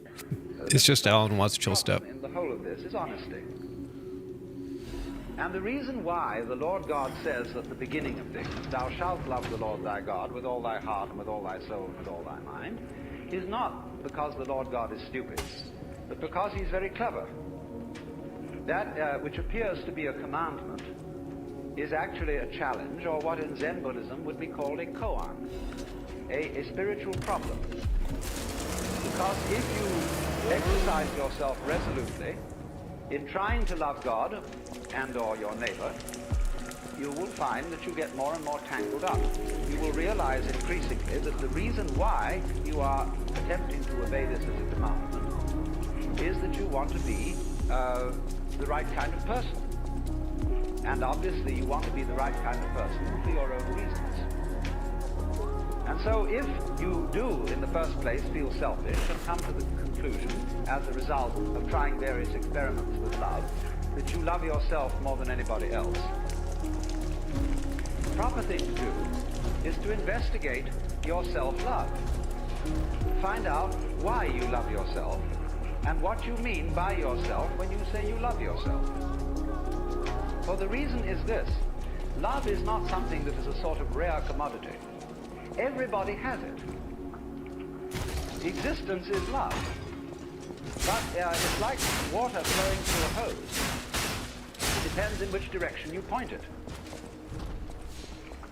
So everybody has the force running. And maybe the way in which you find the force of love operating in you is that you have a passionate like of booze, or ice cream, or automobiles, or good-looking members of the opposite sex, or even the same sex. But there is love operating. And people, of course, tend to distinguish between the various kinds of love. There are good kinds, such as divine charity, and allegedly bad kinds, such as, in quotes, animal lust. But it should be understood, I think, that they are all...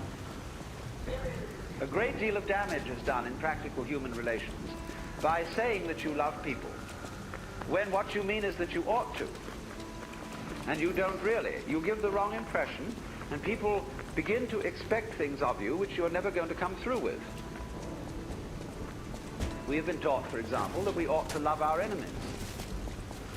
Now, we don't really understand what it means to love our enemies. We think it means to be charitable towards them in the hope that we will convert them, and so that they will cease to be our enemies. The real reason for loving enemies is that one needs enemies. They're terribly important to you. For example, I think that some of you here feel that you belong to a nice set of people.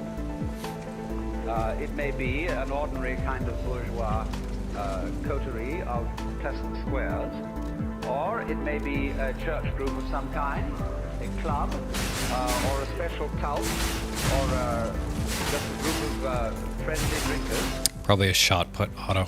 But at any rate, you feel that by virtue of membership in this society, you belong to a special in-group.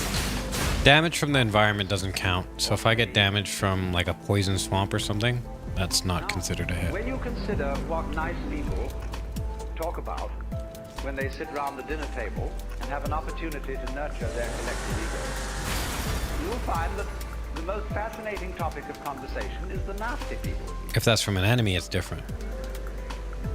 How awful they are, what dreadful things they do, and what is it all coming to. And very, very satisfactory, condemnatory conversation nurtures your ego. But people who do that don't seem to realize that they thereby depend on the nasty people in order to know that they're nice. They are, as a matter of fact, highly indebted to them. On the other side of the picture, the nasty people, they, on their side, consider that they really are the best people. And to nurture their collective ego by blasting the bourgeoisie, the squares, the wasps, know-nothings, or whoever they may be. And so, for the collective ego of the non-squares, the squares... If an enemy applies poison, it's a hit. If they were to disappear tomorrow, many of us would lose a cause. Now, the minute you begin to become aware of this, it's rather embarrassing. It's, of course, humorous, and I'm glad that you see this. Because at once you begin to realize how much you depend on an enemy, or an outsider, or a group of damned people as distinct from your own group of saved people. And so you begin to realize that if your collective ego, or yourself, depends on your being on the in, but you can only be on the in with relation to something that is out. And since the in and the out are inseparable if there is to be any in or any out, you suddenly discover that yourself is bigger than you thought it was. It includes the other. And you can't do without it. See you later, lead. This brings about a fundamental change in the understanding of the Thanks, man. nature of self. It's nice to have you in chat. And thereupon, there become a change of attitude to other people, even if you continue with some formal opposition to them and disapproval of them. When then you are honestly clear with yourself Hey, above water. what you like and what you dislike, and then at the same time yourself begins more and more to include things that were hitherto defined as being not yourself, your love, which is what you are, begins to express itself quite naturally and unaffectedly in a wider way.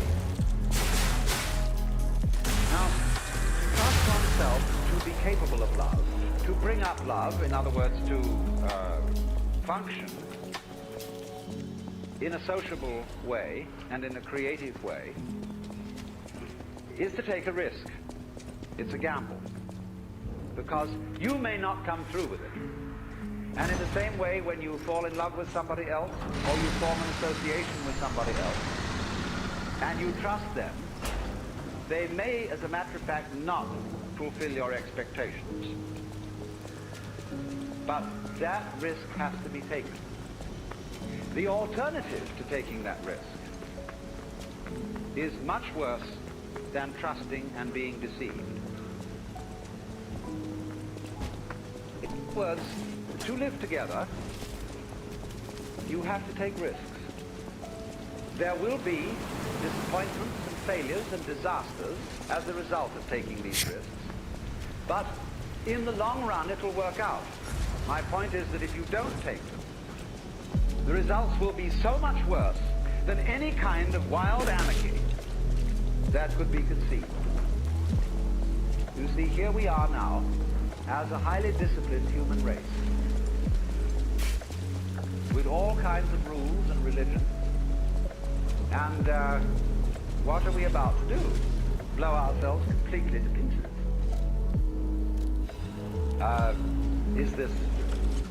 Was this all a good gamble? Because you see, in tying up love and not becoming capable of it, you can't destroy this energy. You turn it, when you won't love and you won't let it out, the thing comes out in the form of self-destruction. The alternative to self-love, in other words, is self-destruction. Because you won't take the risk of loving yourself properly, you will be compelled instead to destroy yourself. Because you see, Hi, Hockey Blue. tying up love and not and becoming incapable of it, you can't destroy this energy. You turn it, when you won't love and you won't let it out, the thing comes out in the form of self-destruction. The alternative to self-love, in other words, is self-destruction. Because you won't take the risk of loving yourself properly, you will be compelled instead to destroy yourself. So, which would you rather have? Would you rather have a human race which isn't always very well controlled and sometimes runs amok a little bit, but on the whole continues to exist with a good deal of honesty and delight when delight is available? Or would you rather have the whole human race blown to pieces and cleaned off the planet, reducing the whole thing to a nice scoured rock with no dirty disease on it called life? But I repeat, the point that is necessary to understand this whole thing, that love is a spectrum. There is not, as it were, nice love and nasty love, spiritual love and material love.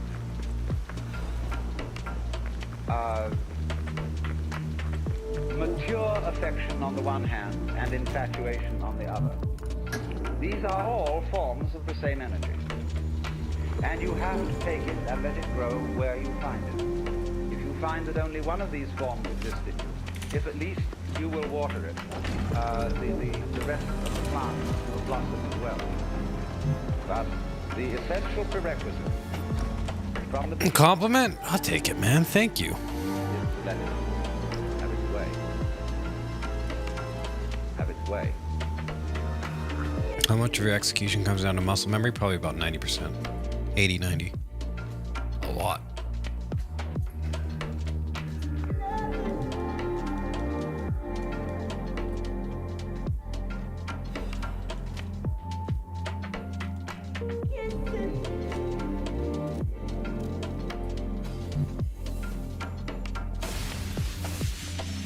Why led better 10 Rob? Fuck, runs have not been good today. Runs are getting destroyed by just one enemy right now. Maybe I need to practice some more, I don't know.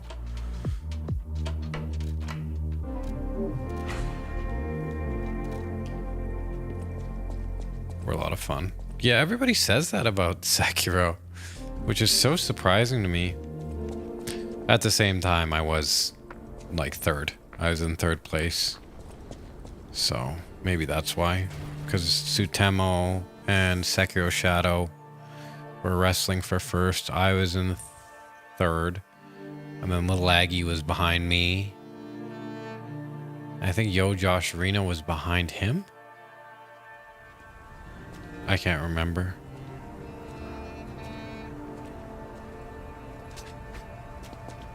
I knew a monk.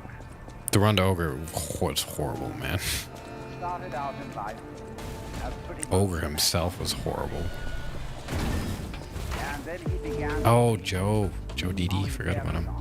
the French philosopher who proclaimed the vital force, the élan vital, and so on. And the more he read into this kind of philosophy, the more he saw that these people were really talking about God. And I read a great Don't think Joe likes me. theological reasoning about the existence of God. And they all I think he fell into that camp. Not sure though. Can't say for sure. You are intelligent. Might just be in the stay the fuck away camp. You cannot be the product of a mechanical medium. Pigs do not grow on trees. Grapes do not grow on thorns.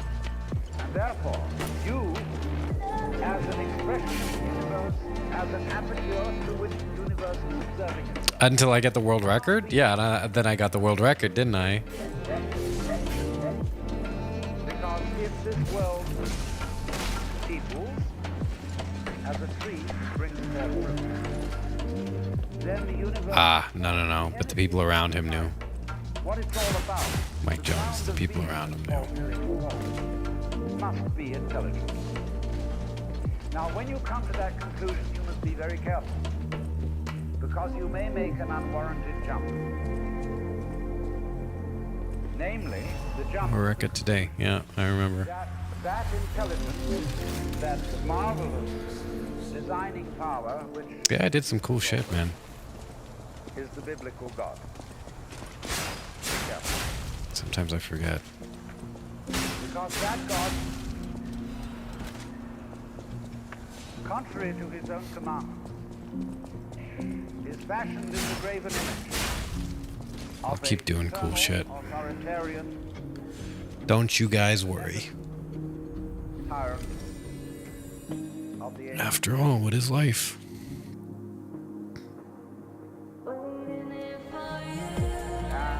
I don't remember what that was for, Gio, but I remember saying that. It's very easy to fall into that trap because it's all prepared, institutionalized in the Roman Catholic Church, in the synagogue, in the Protestant churches, all there ready for you to accept. I don't know why they made Alan Watts' voice so quiet here. I can barely hear him. And so on and so on. It is very natural to assume that I was when listening to what he was saying, and it is that now I just hear music. because even Jesus used the analogy of the Father. Oh, the fish. Right, that shit. He had to. There's no other one available to him in intelligence. But nowadays Might have to switch the mix. are in rebellion against the image of the authoritarian father. Especially this should happen in the United States, where it happens that we are a republic, not a monarchy. And if you, as a loyal citizen of this country, think that a republic is the best form of government, you can hardly believe that the universe. But to reject the paternalistic image of God as an idol That was a mistake. is not necessarily to be an atheist. Although I have advocated something called atheism in the name of God. That is to say,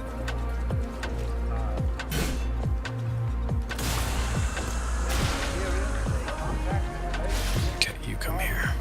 that is to say that the ground of your being that does not have to be embodied or expressed in any specific image. Now, theologians on the whole don't like that idea.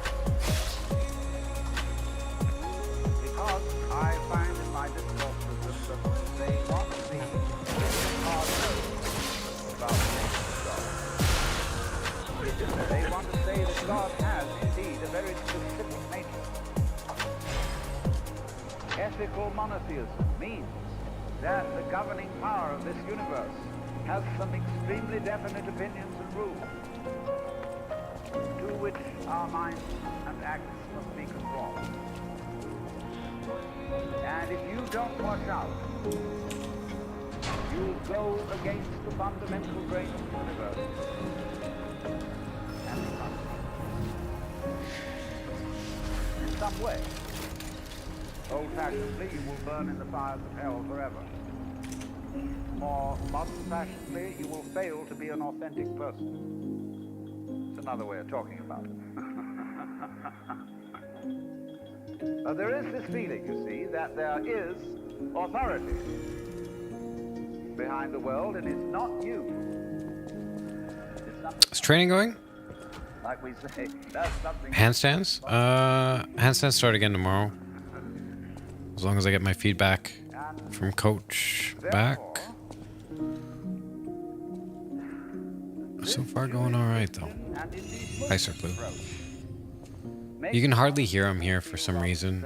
They like made him quieter. I might switch the song. Although the music's not bad. There are a lot of people who never grow up and are always in awe of an image of grandfather. Now, I'm a grandfather. I have 5 grandchildren, and so I'm no longer in awe of grandfathers.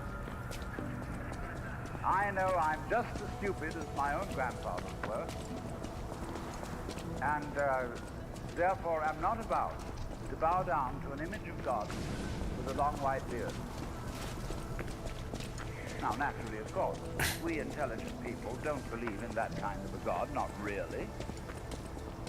I mean, we think that God is spirit, that God is very undefinable and infinite and all that kind of thing. But nevertheless, the images of God are have a far more powerful effect upon our emotions than our ideas. And when people read the Bible and sing hymns, Ancient of Days, with its rose and glory, immortal, wise, light,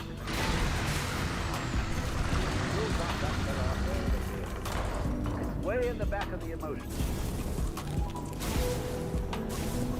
And so we should think, first of all, in contrary imagery.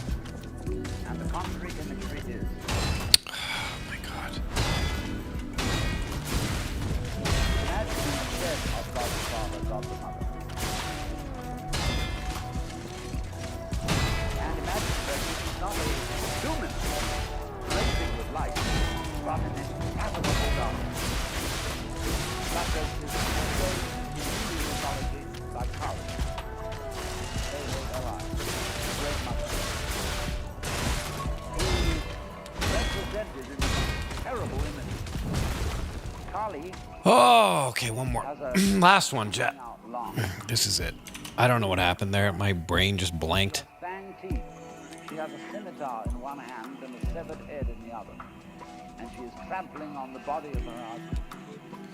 I think we need to change the music, though. I can't hear what he's saying at all.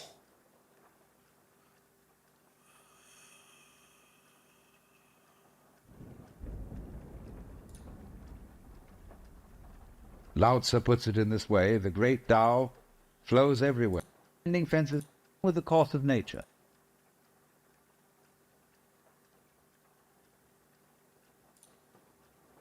Zen has been summed up There we go. in 4 statements. A direct transmission outside scriptures and apart from tradition. No dependence on words and letters. Direct pointing to the human mind and seeing into one's own nature and becoming Buddha.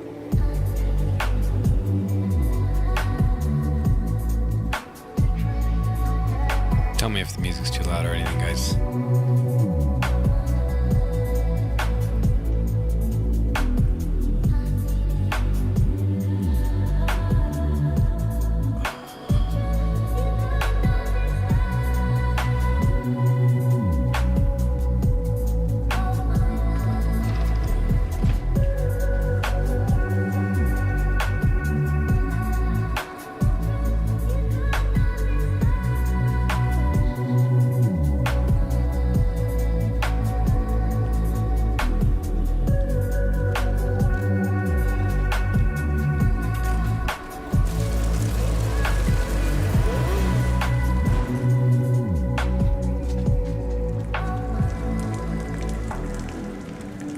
really does deal with a domain of experience that can't be talked about.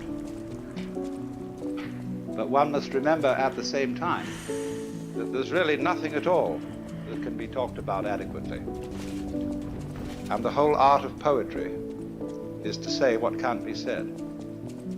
Every artist feels when he gets to the end of his work that there's something absolutely essential that was left out. So Zen has always described itself as a finger pointing at the moon. In the Sanskrit saying, Tat Tvamasi, that art thou, Zen is concerned with that. That, of course, is the word which is used for Brahman, the absolute reality, in Hindu philosophy. And you're it, only in disguise, and disguised so well that you've forgotten.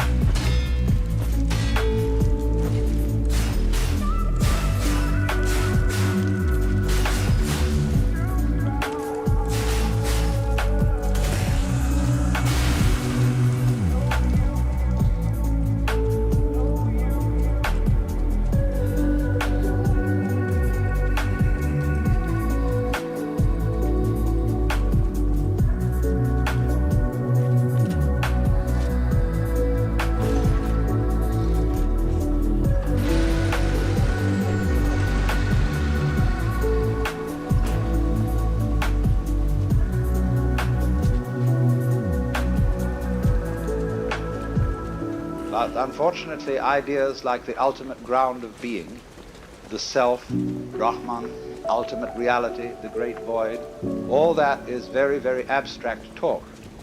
And Zen is concerned with a much more direct way of coming to an understanding of that, or thatness, as it's called, tathata in Sanskrit. I doubt I'll play GTA 6 Hockey Blue. The appeal of Zen I'm not a streamer lies anymore. in its unusual quality of humor. Religions aren't, as a rule, humorous in any way. Religions are serious. And when one looks at Zen art and reads Zen stories, it is quite apparent that something is going on here which isn't serious in the ordinary sense, however sincere it may be. The next thing I think that has appealed to Westerners is that Zen has no doctrines.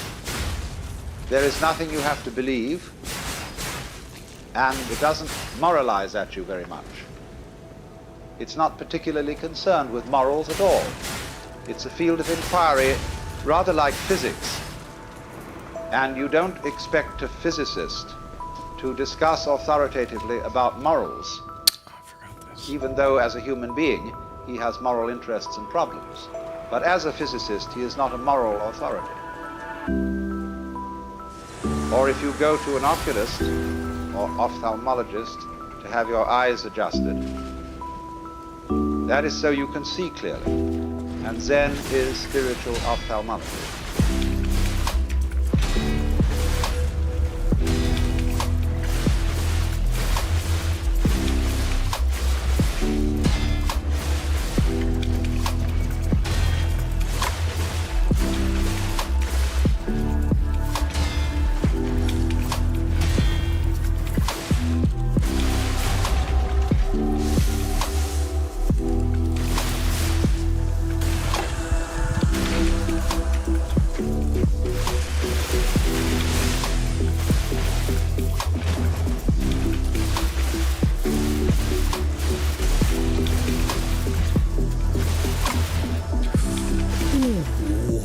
Surprised that didn't hit me. What the fuck? Whoa, he wasn't dead.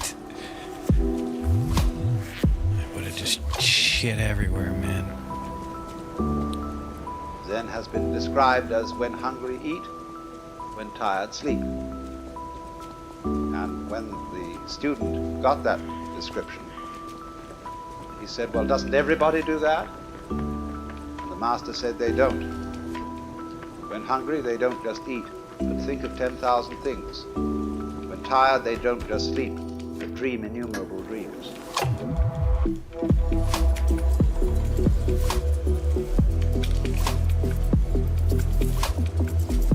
Frame rate, I think, is at 60. Yeah, it should be locked at 60.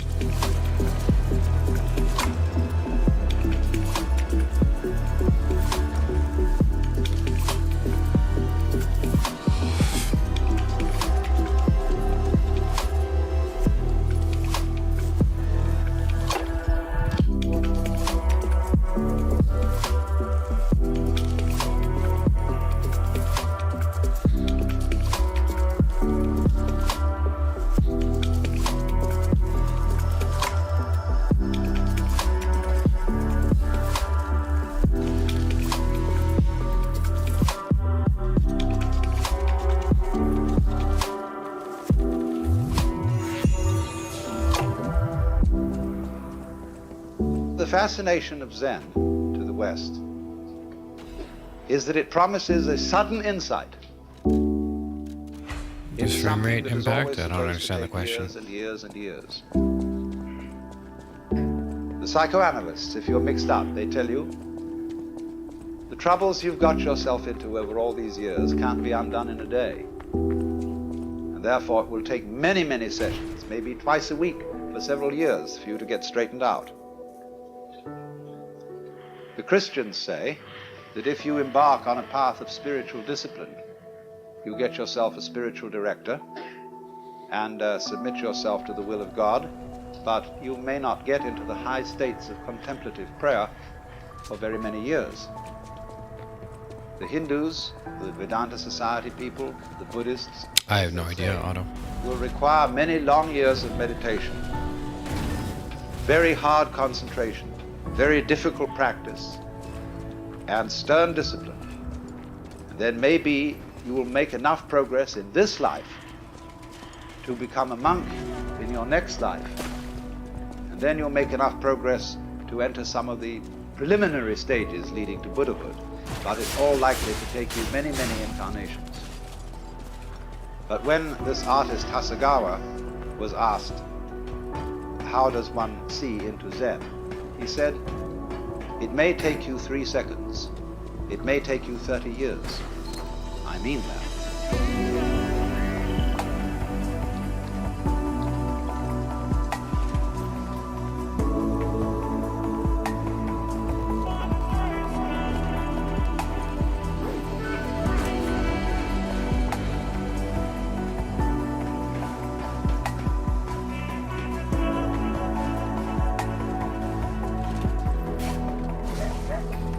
This book called the Mumonkan, which means the gateless gate, contains such stories as the student, I say student rather than monk, because Zen students are not monks in our sense of the word monk. Our monks take life vows of poverty, chastity, and obedience.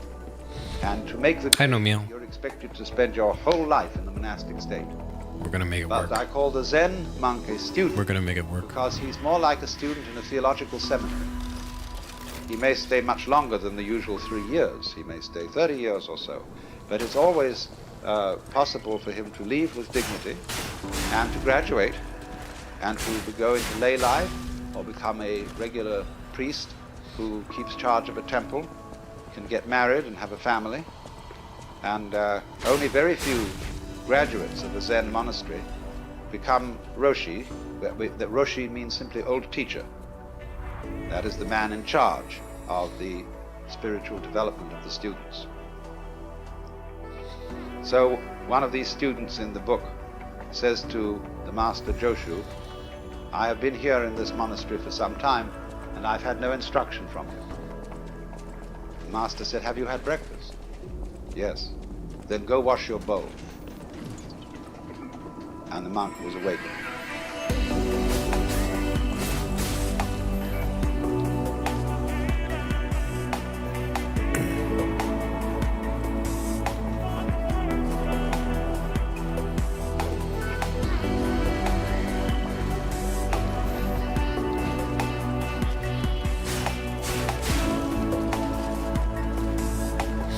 No, meow. People have been telling me.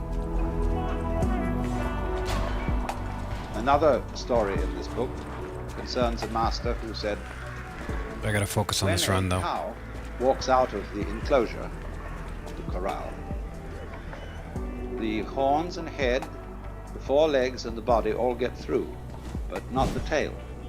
How is it that the tail can't get through? Nobody could answer this.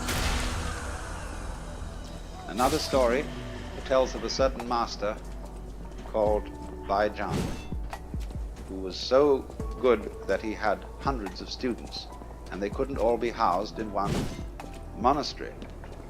So he had to find one of the students who could also be a master. So he arranged a test. He put down a pitcher in front of them all and said, without making an assertion or without making a denial, tell me, what is this? And the senior monk said it couldn't be called a piece of wood. The teacher didn't accept this answer. But the monastery cook came forward and kicked the pitcher over and walked away. And he got the job.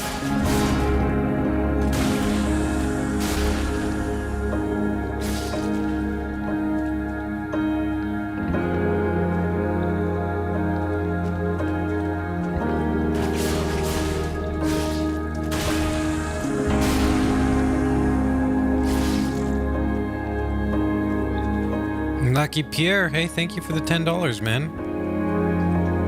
Appreciate it. Thank you so much. I'll do my best this run. This is my last run today.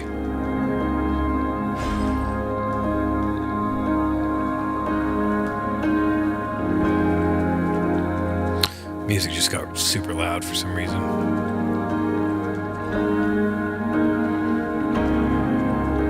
Thanks, Secret Berserker.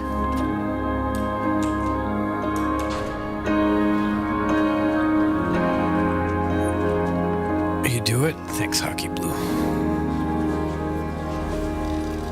Gotta live up to that now, huh? And all of these stories resemble jokes in this sense. A joke is told to make you laugh. When you get the point of a joke, you laugh spontaneously.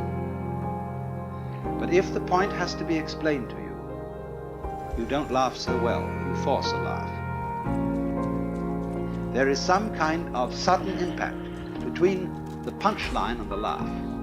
Alan so Watts. In exactly the same way with these stories, there is expected to be something else than laughter, which is sudden insight into the nature of being.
When an inquirer about Zen came to a master, often, they approach the Zen master with a kind of key question.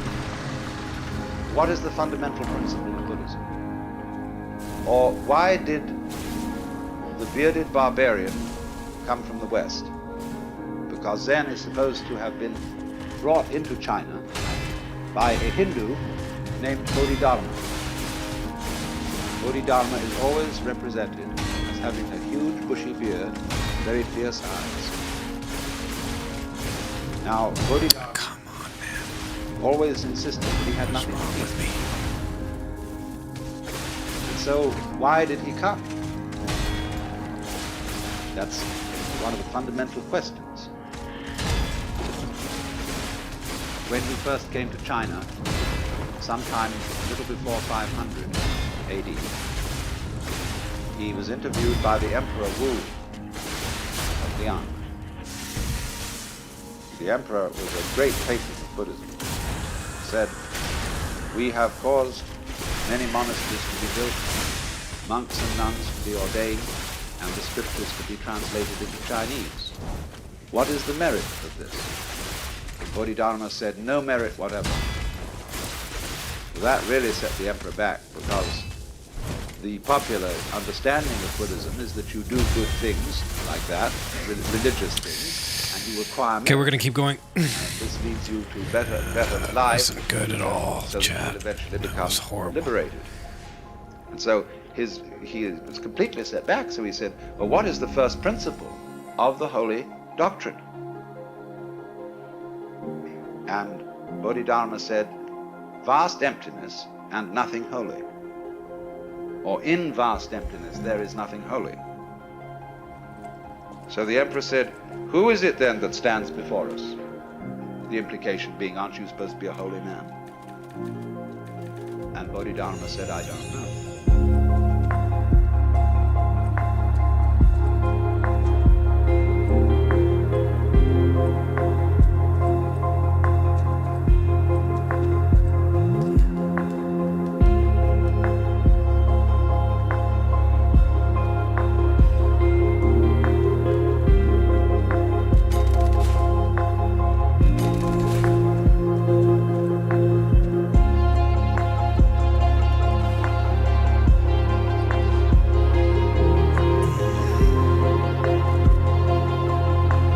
Listening to Alan Watts.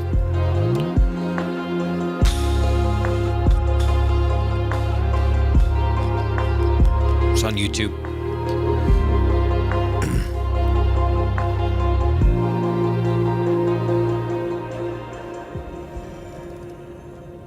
Now, it is saying too much, I warn you, to say that Zen is Then trying please to just point Google Alan Watts. the physical universe Chill Step so that you can look in at YouTube. it without forming YouTube it. ideas about Don't Google it. That is saying too much, but it is the general idea. It's in the direction of being the right idea. Zen people speak of the virtue of what they call mushin, which means no mind, or munen, no thought. This is not an anti-intellectual attitude. The ordinary simple person is just as bamboozled by thinking as a university professor.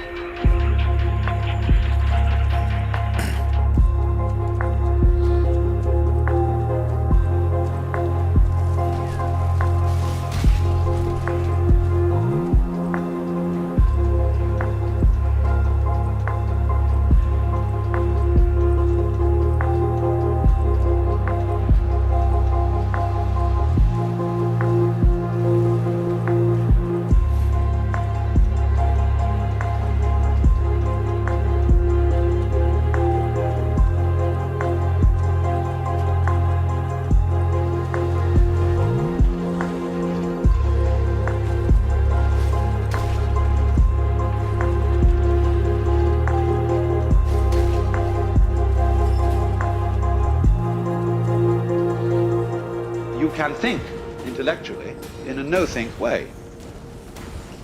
That's the art. It doesn't mean not to have any thoughts at all. It means not to be fooled by thoughts, not to be hypnotized by the forms of speech and images that we have for the world, not to be hypnotized by them into thinking that that is the way the world really is.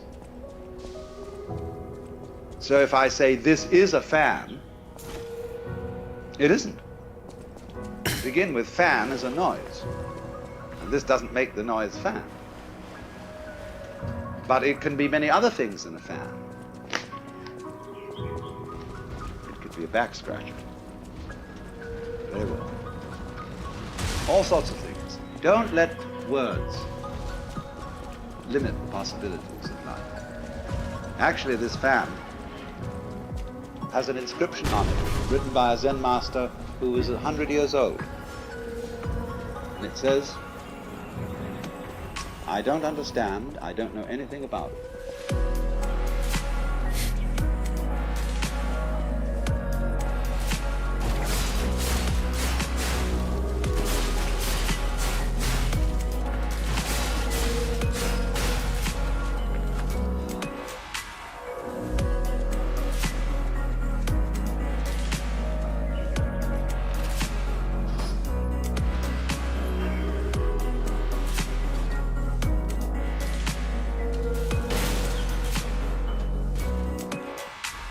So anybody who says that he knows what Zen is a fraud.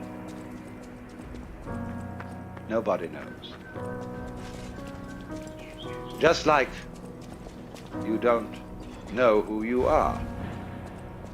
All this business about your name, your accomplishments, your certificates, what your friends say about you. You know very well that's not you. But the problem to know who you are is the problem of smelling your own nose. When the great Japanese master Dogen came back from China in about the year 1200 to bring his school of Zen into Japan, they asked him, "What did you learn in China?" He said, "The eyes are horizontal, the nose is perpendicular."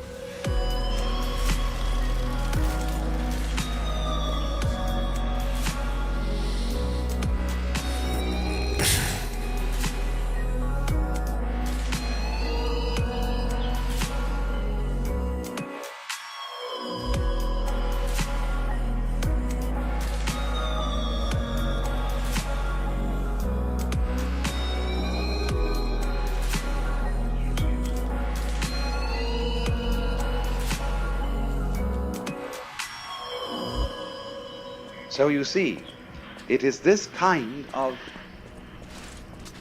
way of going about things, this method of Zen, that has so fascinated the West. And everybody who reads about Zen wonders if somehow, you see, this understanding is right under your nose. You know how it is, sometimes you get a crowd of people to come into a room, and you put something in the room that's absurd. Like suppose there was a balloon floating on the ceiling. People could come in and not notice it at all. Or, you know, somebody puts on something weird, some kind of a funny necktie or something. And you say to a person, "Well, haven't you noticed? A woman in a new dress, you know? Haven't you noticed?" He said, "Well, no, what is it? What is it? You know, it's right under your nose. They're staring you in the face, but you don't see it." And Zen is exactly like that.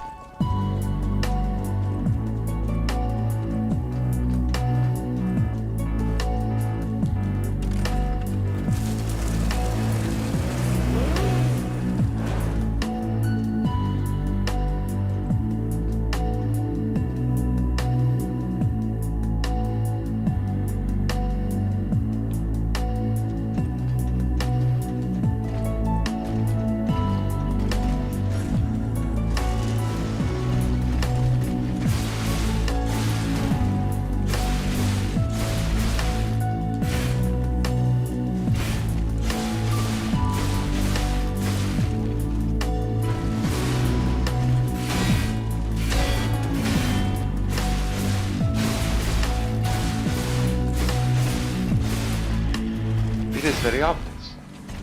The master Bokuju was asked, "We have to dress and eat every day, and how do we escape from all that? In other words, how do we get out of routine?" And he said, "We dress, we eat." He said, "I don't understand." Bokuju said, "If you don't understand, put on your clothes and eat the food." Another Zen master in quite recent times was interviewing. Oh my God. All these stories I'm telling you are connected. What I want you to do. All right, chat, that's it. The connection. Let's finish with some practice then. Interviewing a student. I didn't go said, get up and walk across the room. He got up and walked and came back. He said, where are your footprints?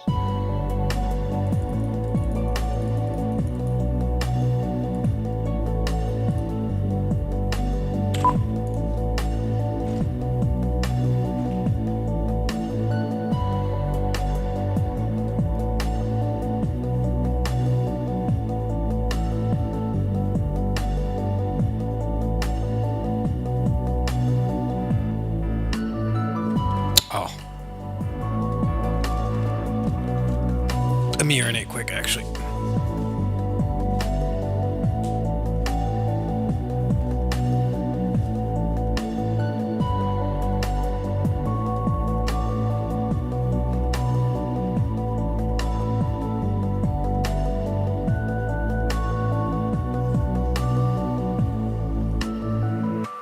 So, here is this extraordinary phenomenon. Now, let me say, having presented you with all these fireworks, let me say a few sober things about Zen as a historical phenomenon. Zen is a subdivision of Mahayana Buddhism. And as you know, that is the school of Buddhism which is concerned with realizing Buddha nature in this world. Not necessarily by going off to the mountains or by renouncing family life, everyday life, etc., as if that were an entanglement, but realizing in the midst of life the possibility of becoming a Buddha. And so the great ideal personality of Mahayana Buddhism is the Bodhisattva, a word now applied to somebody who has What did he say? Nirvana, but instead of that were an innate world, which is concerned with realizing Buddha nature in. Say a few sober things about Zen as a historical phenomenon. Zen is a subdivision of Mahayana Buddhism. And as you know, that is the school of Buddhism which is concerned with realizing Buddha nature in this world. Not necessarily by going off to the mountains or by renouncing family life, everyday life, etc., as if that were an entanglement, but realizing in the midst of life the possibility of becoming a Buddha. And so the great ideal personality of Mahayana Buddhism is the Bodhisattva, a word now applied to somebody who has attained nirvana, but instead of disappearing, comes back in many, many guises.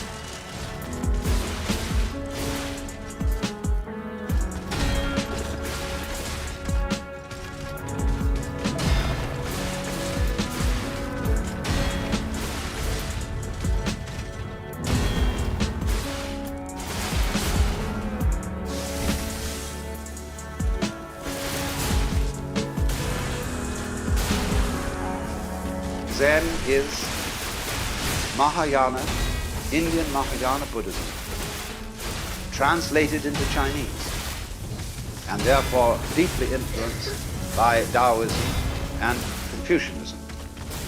Zen monks brought Confucian ideas to Japan.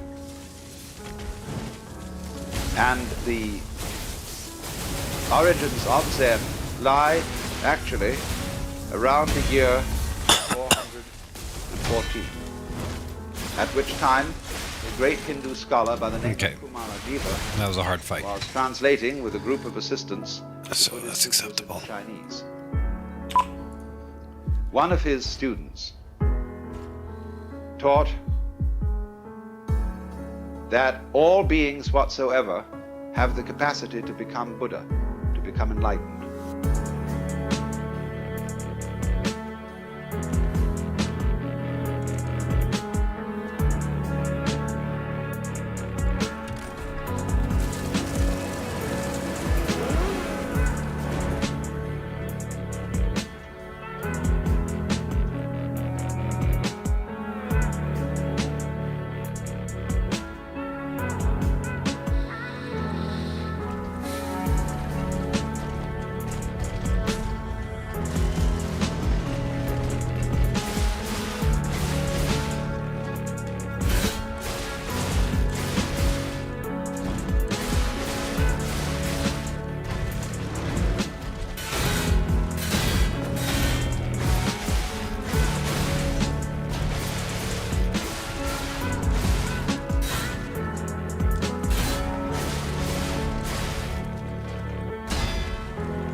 Even rocks and stones,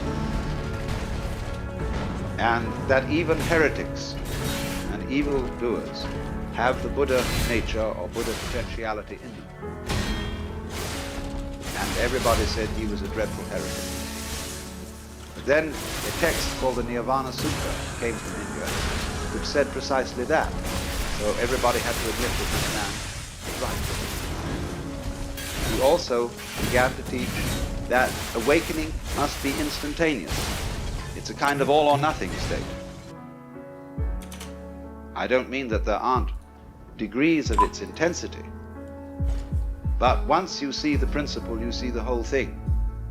As they say, when the bottom falls out of the bucket, all the water goes together.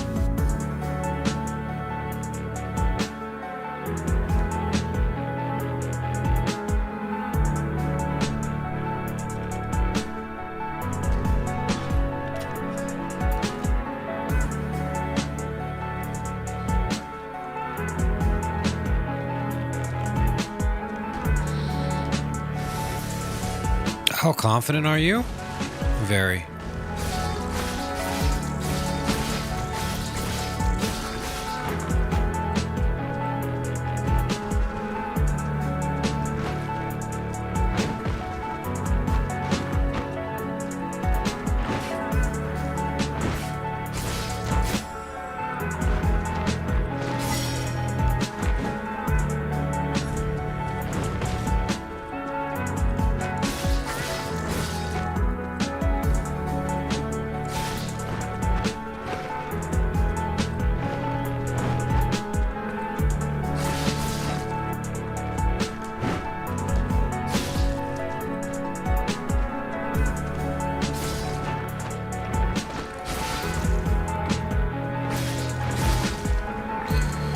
Should have went.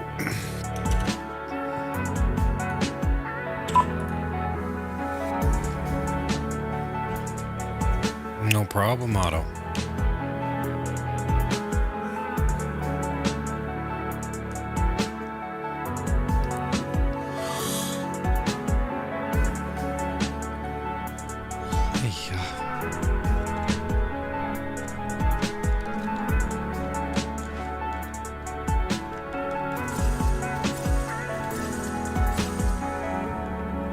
Your real mind, while all those emotions are going on, is imperturbable. Just like when you move your hand through the sky, you don't leave a track. The birds don't stain the blue when they pass by. And when the water reflects the image of the geese, the reflection doesn't stick there. So, to be pure-minded in the Zen way, or clear-minded is a better way of translating it, is not to have no thoughts. It's not a question of not thinking about dirty things. One great master of the Tang dynasty, when asked, what is Buddha? Believe it or not, answered, a dried turd. So it's not that kind of purity. It is purity, clarity, in the sense that your mind isn't sticky. You don't harbor grievances. You don't be attached to the past. You go with it, with life. Life is flowing all the time. That is the Tao, the flow of life. You are going along with it whether you want to or not. You're like people in a stream. You can swim against the stream, but you'll still be moved along by it. And all you'll do is wear yourself out in futility.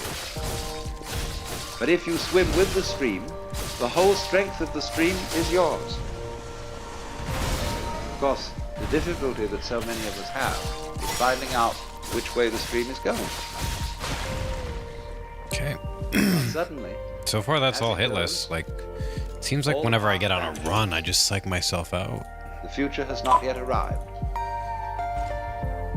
And there is only one place to be Ah, Makai, thanks for the 78 months, man. now. Hey. Thank you, sir. Welcome back. How sweet lament.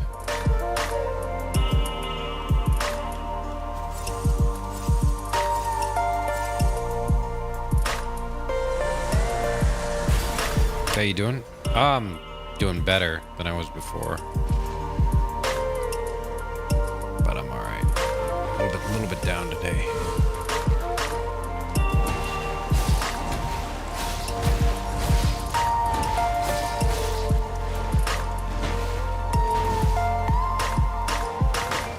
Awakening. It's the same in a way as the Sanskrit bodhi, awakening from the illusion of being a separate ego locked up in a bag of skin. Oh, don't be sorry. It's alright. Discovering that you are It has to the happen every once in a while, Of course, right? you do discover it, and you do see into it all of a sudden. It's a shock because your whole common sense is turned directly. I don't have inside voices out. turned on. Oh, that's not good. Everything is the same as you've always seen it, but completely different.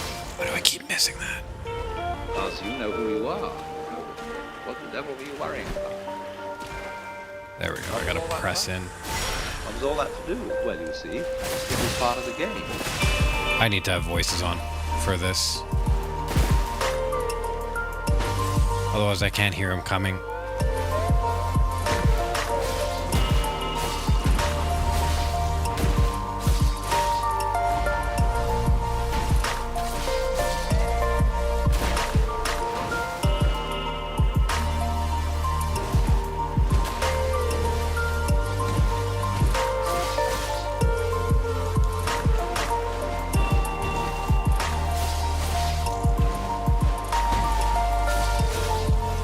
Okay, this guy's here. If I had voices on, that wouldn't be a problem.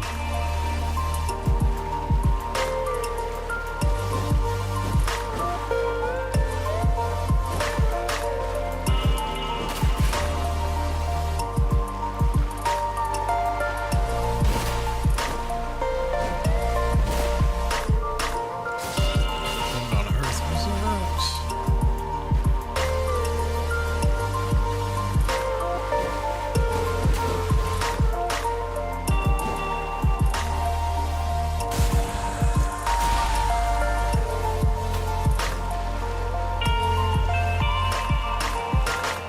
Everything from one point of view is fuss.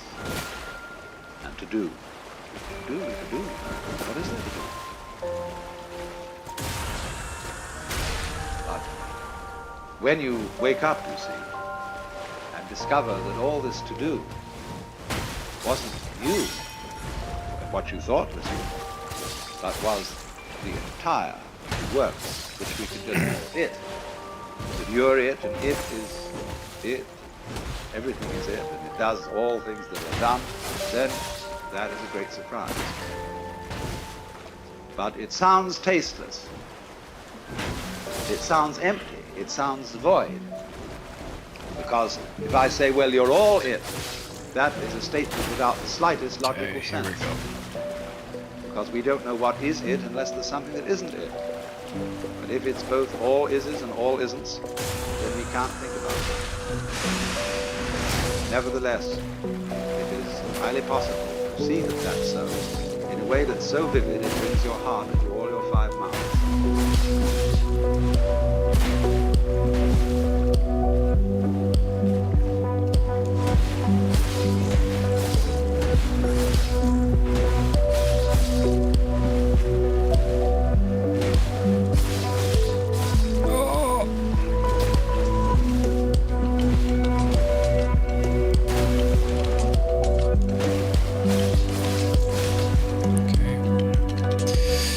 That was alright, other than the voice hit.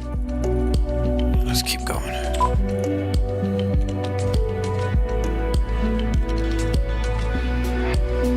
No other weapons.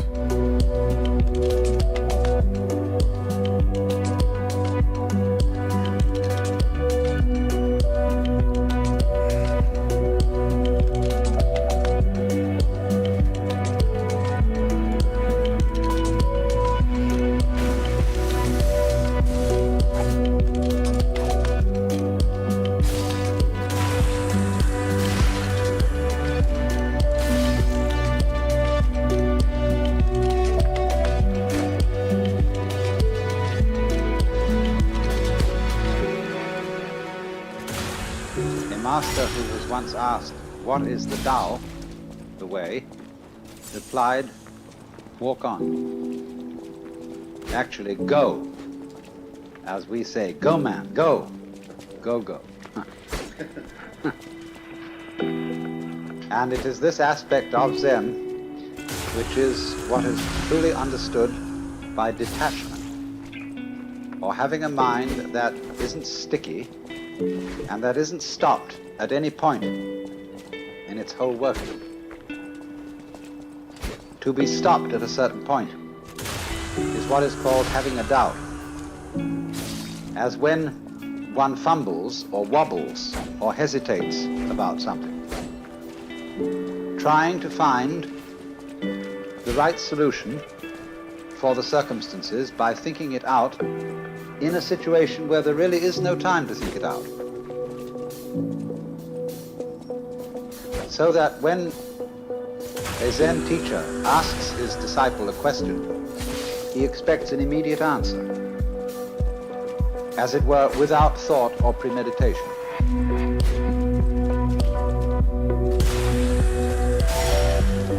Good. Second phase of Lexasia is easier without her shield. Yep.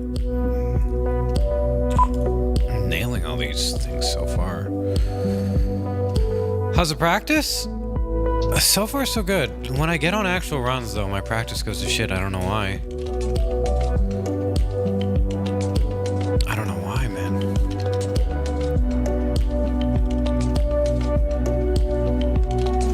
So hard to get past Andreas.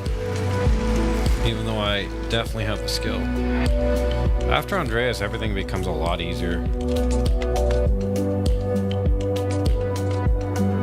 Maybe you're just tired today. Maybe. But I'm doing really well here. Alright, are we gonna say fuck the tables? Let's say fuck the tables.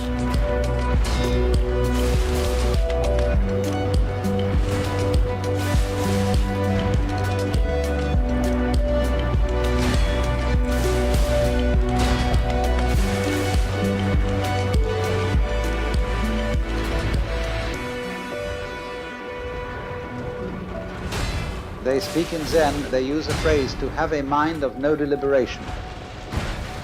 They also speak of a kind of person, a man who doesn't depend on anything. That is to say, on a formula, on a theory, on a belief to govern his actions. And this person who doesn't stick anywhere is like Dante's image at the end of the Paradiso, where he says in the presence of the vision of God, "But my volition now and my desires were moved as a wheel revolving evenly by love that moves the sun and other stars."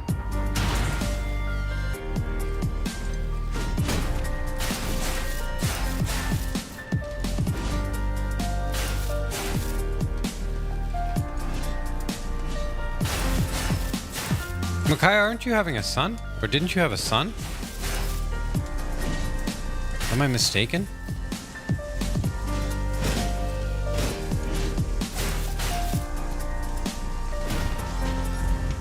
Not me. Did you break up with some blue-haired chick or something?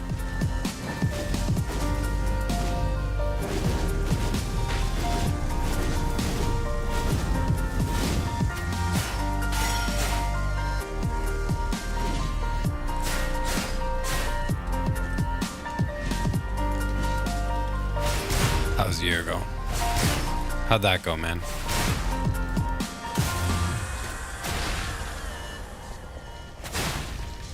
But if you are brought up Twitch. to believe yourself, We added 30 bits to Makai's remember cheer. my mother Bonus used bits to say to unlocked. me when I did Oh, did you naughty things, cheer me? she said, Alan, that's not like you. Tiger Knight, thanks for the resub. And So Secret I have, Berserker some conception gifted of what 3 was months like to Moment. Oh man, I haven't in seen my any better of this. moments, Thank that you very is to much, say, guys. In the moments when I remembered what my mother would And want Makai, me to thanks do. for the 300 bits. And Twitch added 60 to that. What is going So on? that Thanks, split guys. is implanted in I the don't know soul. why my notifications aren't working. It's And a because little of bit our weird. being split-minded, we are always dithering. But yeah, thank you guys. I'm sorry I missed Is them. the choice No that I'm Throwables, about to yeah. make of No the higher Throwables. self or of the lower? Romeo's down. Is it of the spirit or is it of the flesh? Is the word that I have received of the Lord or is it of the devil? So nobody she can still decide. talks shit. Oh, just Because if you tell her I'm knew gonna how come to fuck her up. choose, you wouldn't have to.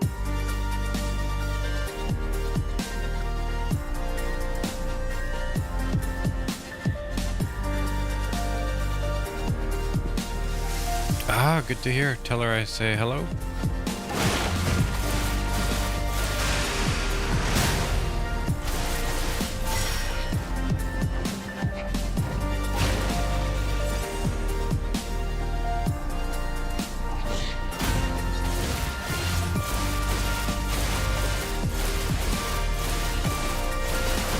That's so scary every single time.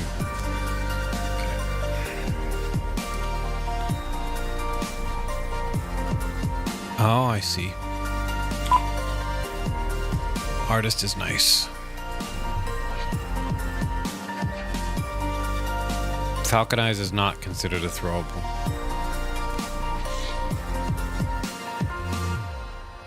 So, it is important to Well, let's get overcome this. split-mindedness, but what is the way? Where can you start from if you're already split? A Taoist saying is that when the wrong man uses the right means work in the wrong way. So what are you to do? How can you get off it and get moving? Fundamentally, of course, you have to be surprised into it. Winthrop Sargent,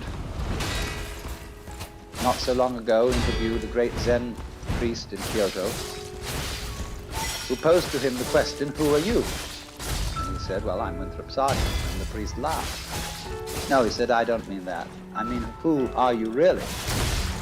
Well, then he went into all sorts of abstractions about his being a particular human being and so on. He was a journalist and so on, and the priest just laughed and said, "No."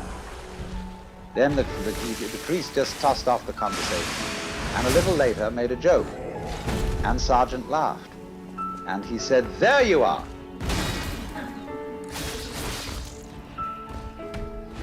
There was an army officer who once came to a Zen master and said, "I have heard a story about a man who kept a goose in a bottle. And it was growing very rapidly, and he didn't want to break the bottle and he didn't want to hurt the goose, so how would he get it out?" The Zen master didn't answer the question at all, but simply changed the subject. Finally, the officer got up to leave, and he went over to the door, and suddenly the Zen master called out, "Oh, officer!" And he turned around and said, "Yes?" The master said, "There, it's out."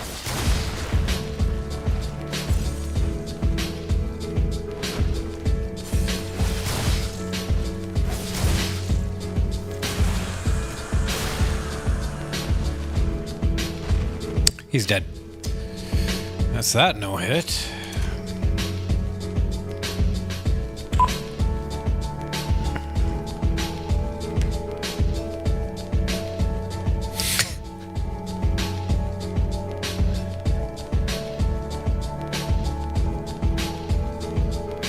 Makai.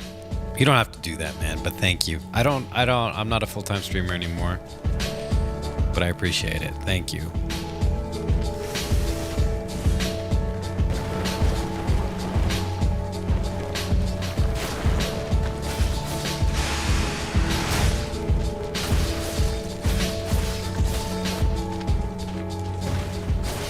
When you are perfectly free to feel stuck or not stuck, then you're unstuck.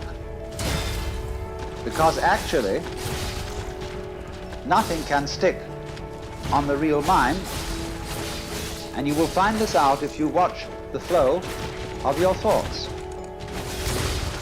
There is an expression in Chinese which means the flow of thoughts, or what we call in literary criticism, stream of consciousness.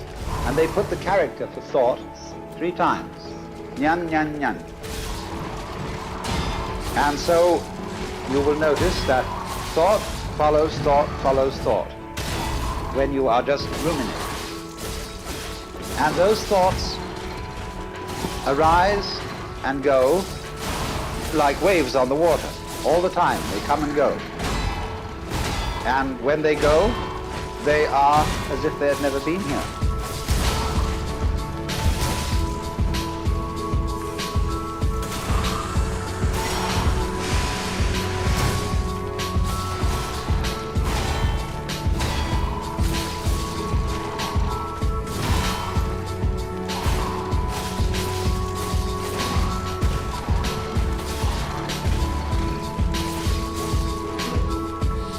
He's dead. Good night, Gio. Thanks for hanging out.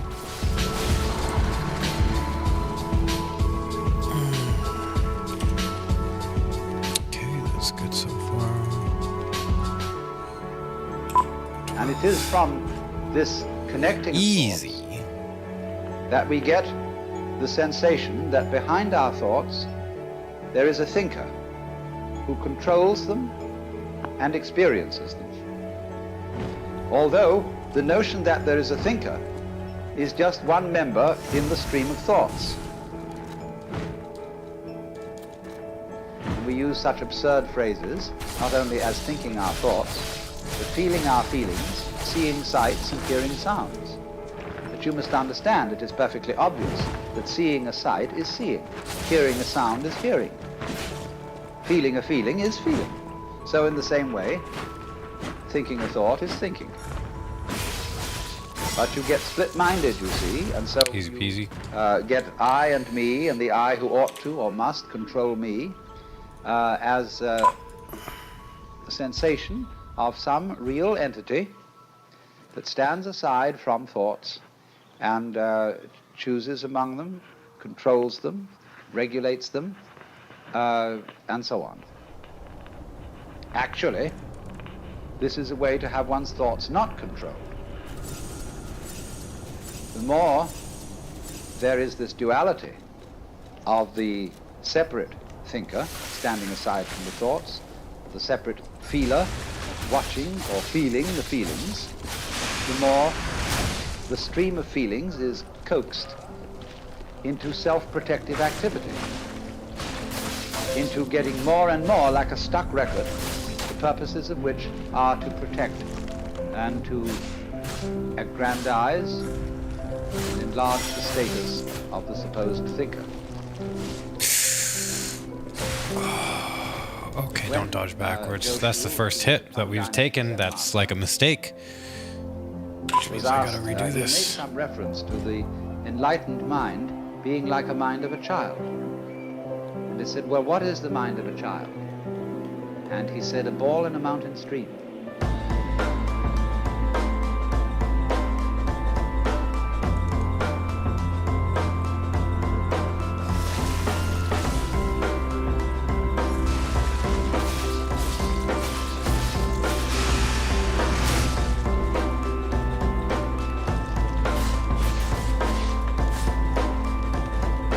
Okay, so I would homeward bone right here.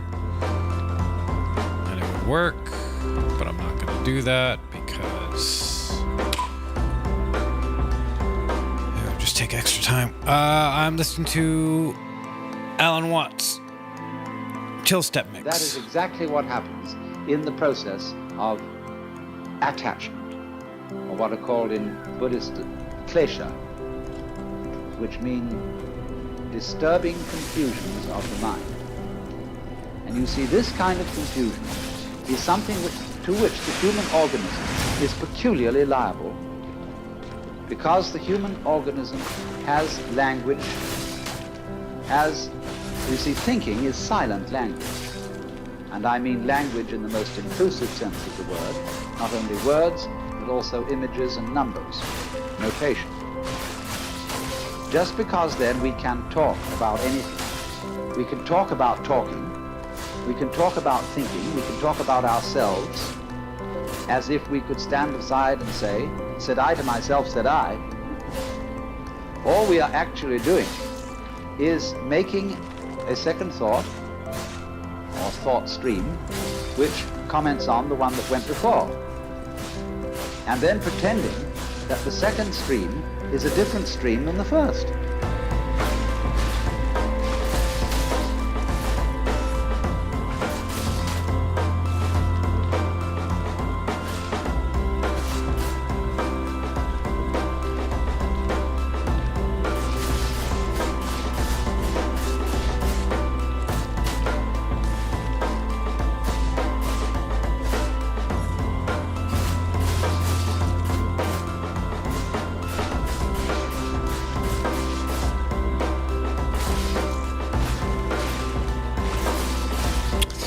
Jeez, that took forever. Okay, so I'm supposed to go.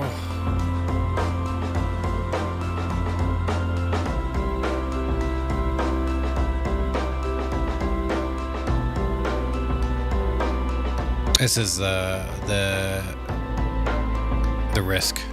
This is where I'm very likely to get hit, just because this is hard. So let's do our best.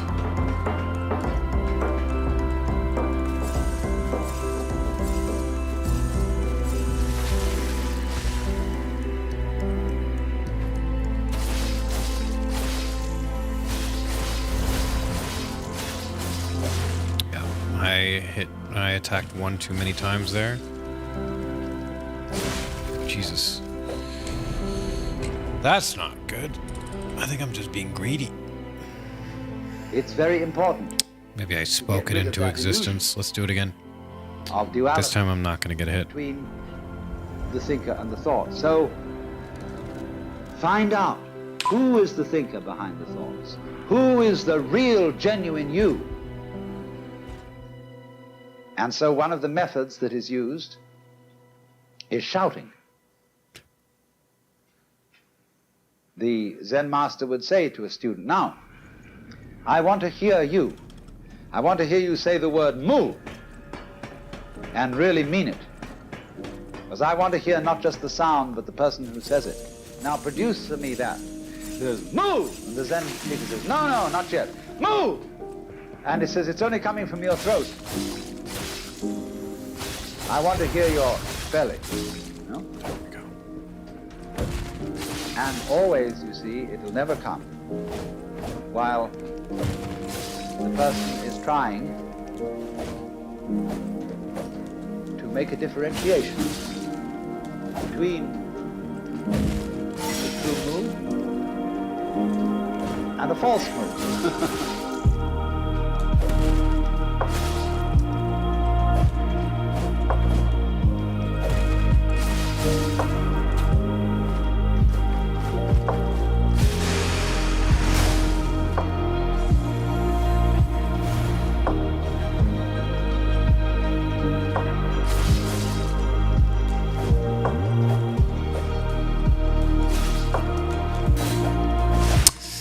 Dodged the wrong way.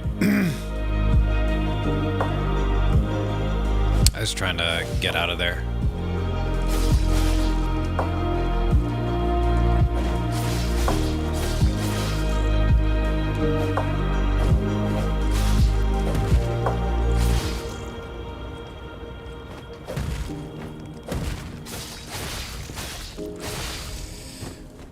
Okay. I don't know if I want to do that again. Let's do it one more time. Let's just do it perfect this time. There's one experimentation point I might take, but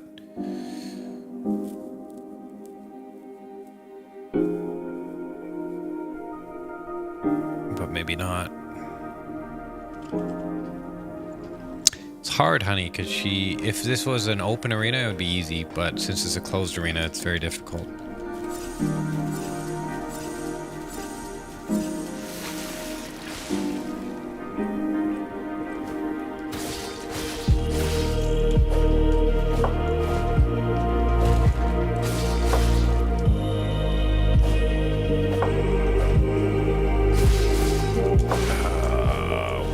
do I suck?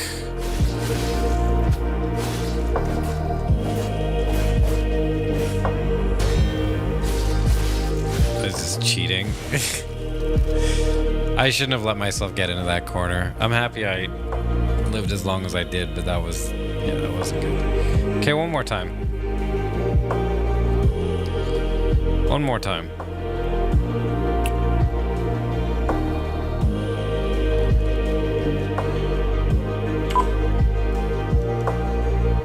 One more time, chat.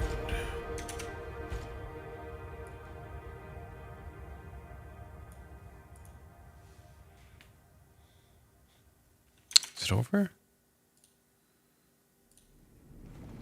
Oh, it is over.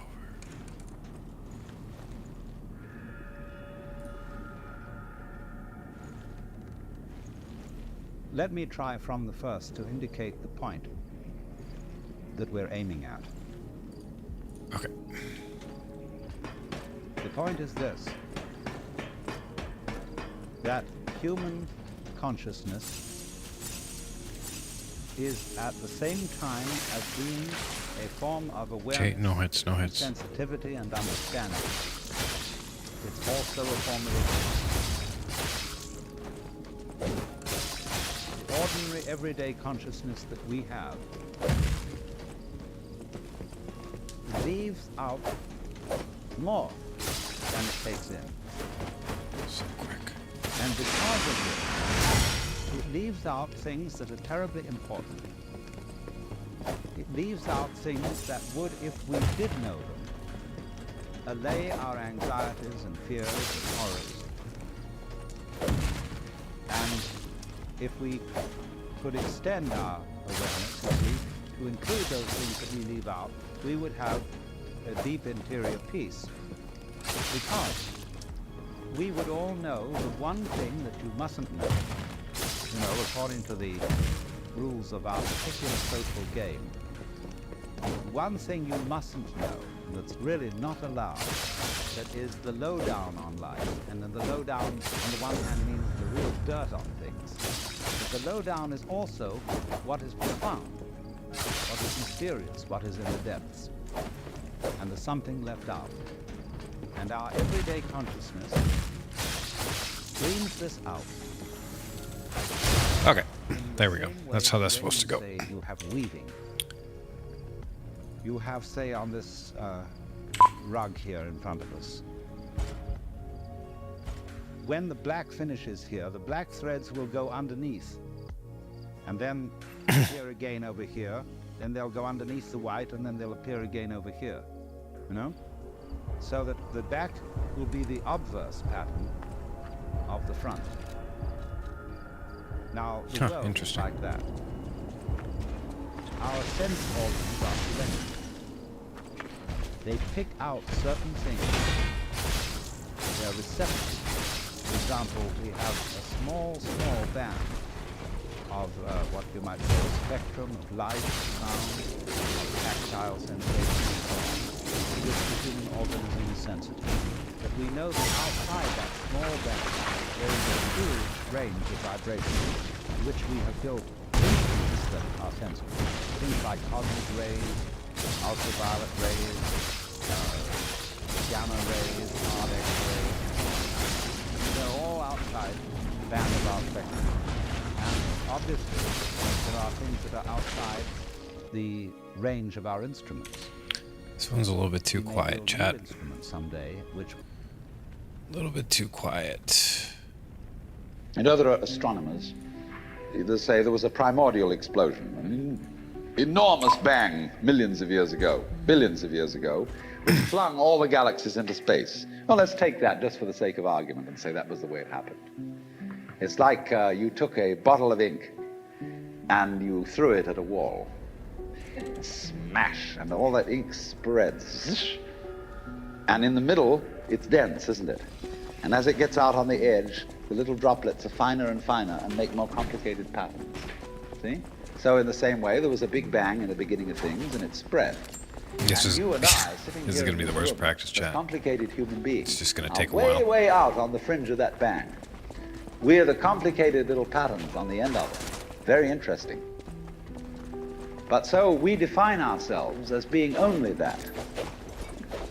If you think that you are only inside your skin, you define yourself as one very complicated little curlicue, way out on the edge of that explosion, way out in space and way out in time. Billions of years ago, you were a big bang. But now you're a complicated human being. And then we cut ourselves off like this and don't feel that we're still the Big Bang. But you are. It's worse, Mackay.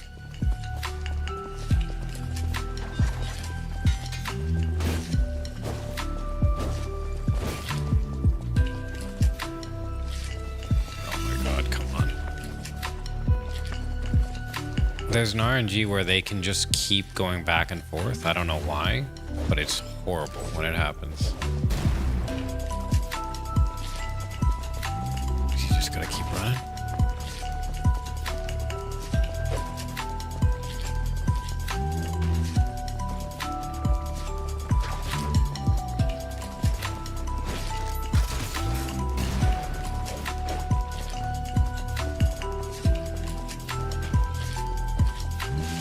See? They just keep going back and forth.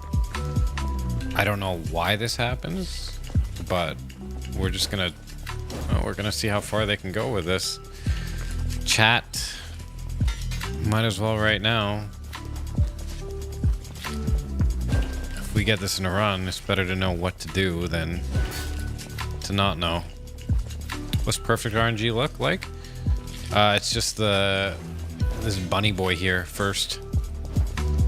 You are actually, if The red this is brother the way first. things started, if there was a Big Bang in the beginning, Yep. you're not something it goes that is a there. result of the Big Bang. On the end of the process, you are still the process. You are the Big Bang, the original force of the universe, coming on as whoever you are. See, when I meet you, I see not just what you define yourself as, Mr. So-and-so, Miss So-and-so, Mrs. So-and-so. I see every one of you as the primordial energy of the universe coming on at me in this particular way. I know I'm that too. There we go. But Yep. we've learned to define Still gonna... ourselves as separate from it. Okay, so then we have to figure out how to break this loop, because I think this is actually a glitch of some sort. And so what I think something's actually wrong. Problem we've got to go through first So maybe... is to understand that there are no such things as things. maybe I just have to do this over and over again or separate events. at specific moments. That is only a way of talking. If you can understand this, you're going to have no further problems.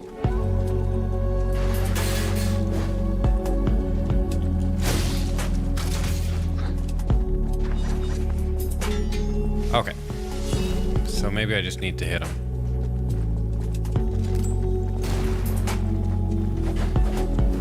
Oh, it's so scary.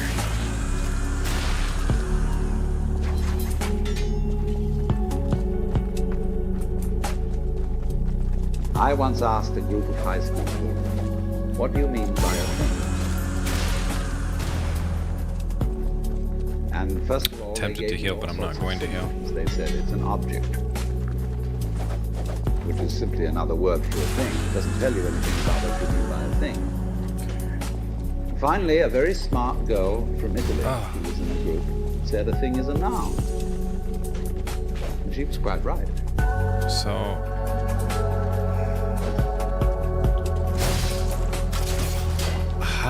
I don't know if that's safe to do is the thing.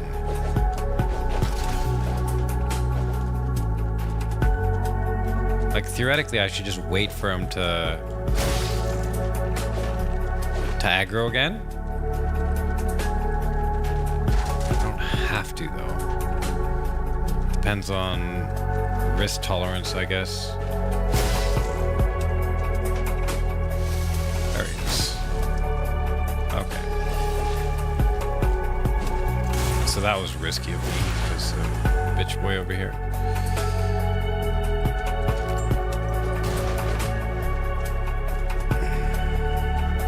Oh, I got stuck. Maybe I need to adjust and always look ahead of me. I don't know.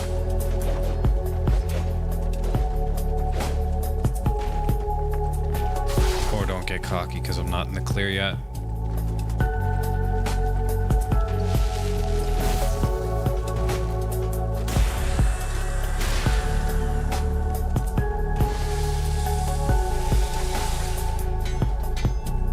Instead of saying to you, you should be doing it another way than you're doing it, I will be saying, now find out the way you must do it and go that way.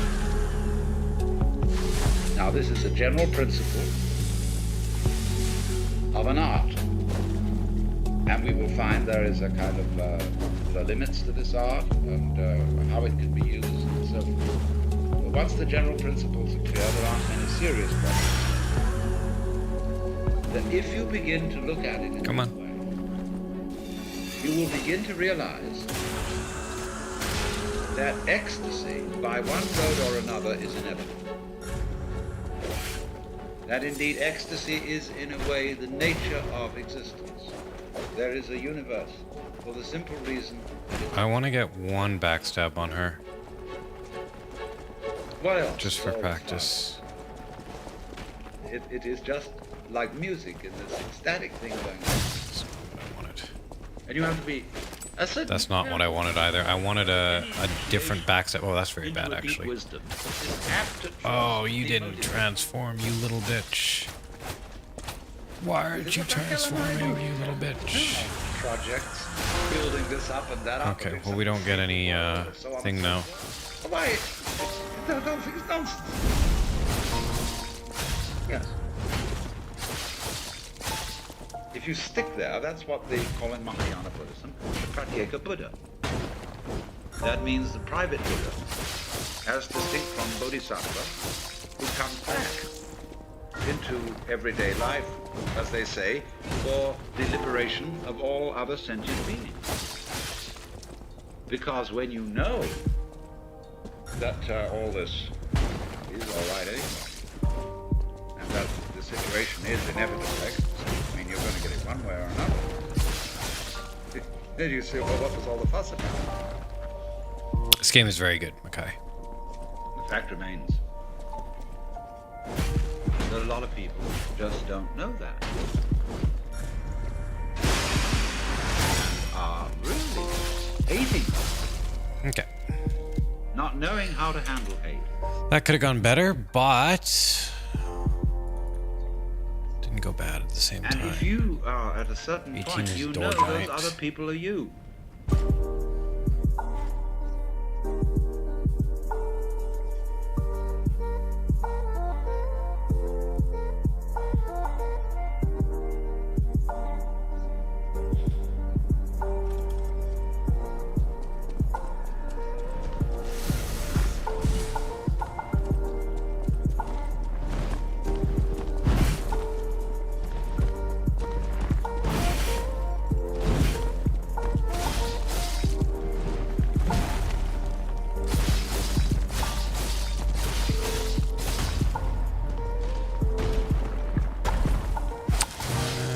He's dead, Chad. You had an extended body, and all these were nerve ends on the end of it. However, you know that you can't really show them anything they don't already know. You won't be able to show them anything else.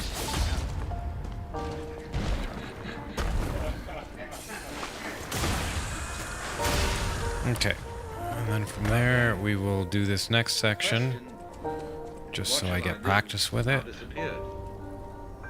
It should have disappeared in the beginning, because there wasn't any. It was just that.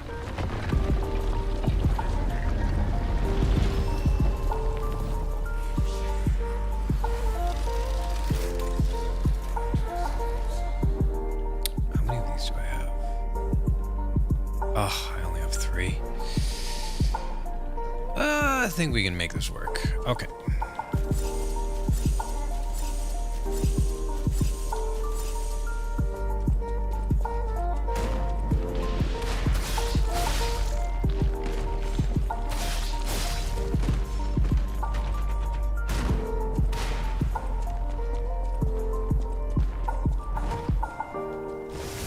Exactly. Here it is. Why? We'll just call it this. Come here. And if you will, Okay. the going on. To absolutely This is gonna be everything. really shitty, chat.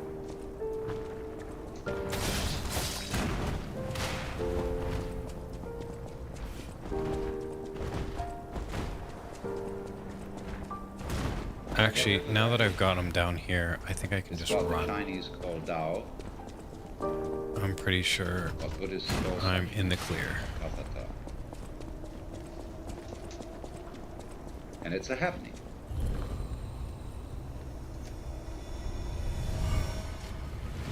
It doesn't happen to you. Because where is that? You, what you call you, is part of the happening. Or an aspect. Yeah, As so he's the parts. de-aggroed there. It's There not like we a go. machine. And it's a little scary because He kills himself. you feel I didn't even move. Why should there be anyone? Now, that's a very weird notion we have, that processes require something outside them to control them. It never occurred to us that processes could be self-controlled. Even though we say to someone, control yourself. We can always, in order to think about self-control, we split a person in two. So that there's a you separate from the self that's supposed to be controlled. Well, how can that achieve anything? How can a noun start a verb? Yet it's a fundamental superstition that that can be done. So you have this process, Sleep, which is I quite believe. spontaneous, going on. We call it life. It's controlling itself. It's aware of itself. It's aware of itself through you. It's good.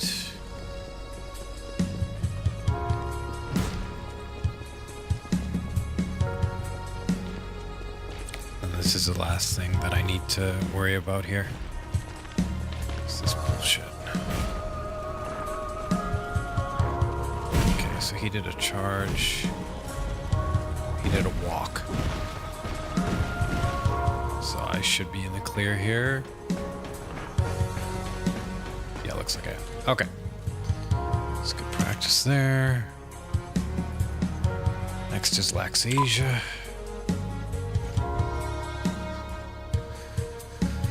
Then we can do a Manus.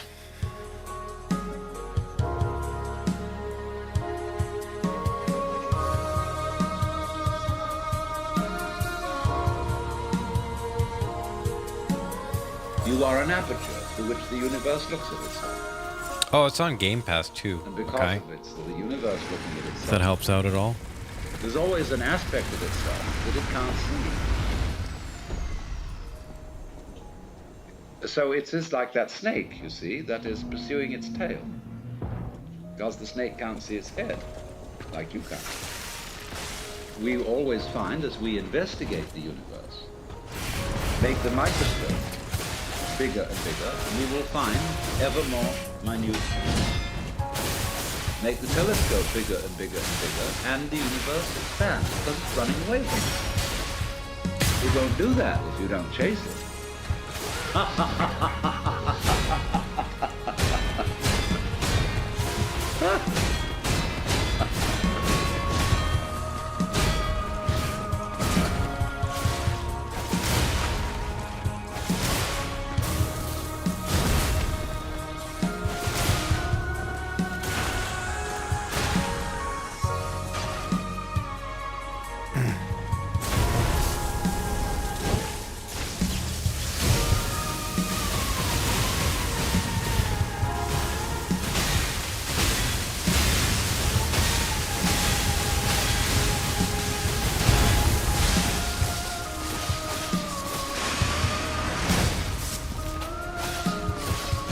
No, that's not good.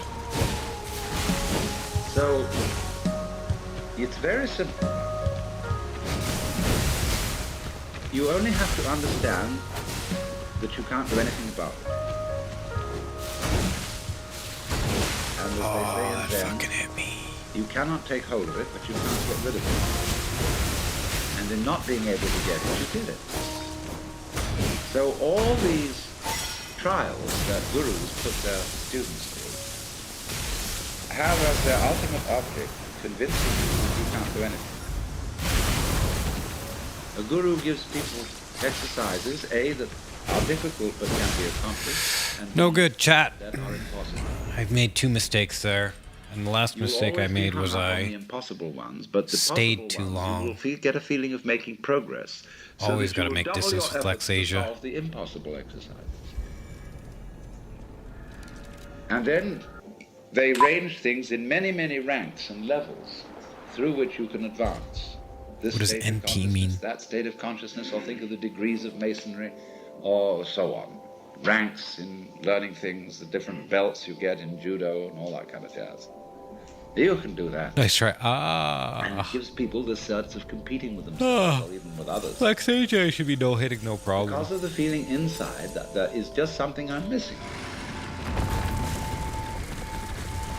And of course, if you are learning any sort of skill and you haven't perfected the skill, there is indeed something you're missing. But in this thing that we're talking about, that isn't true. Because you, as the Buddhists say, are Buddhas from the very beginning.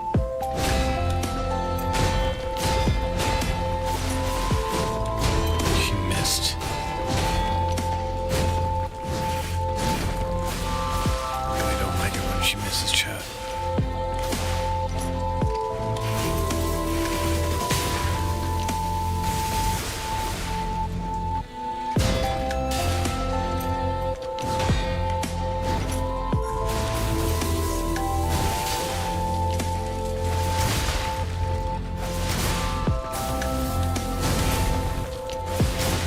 Misses, I just get hit. It's weird.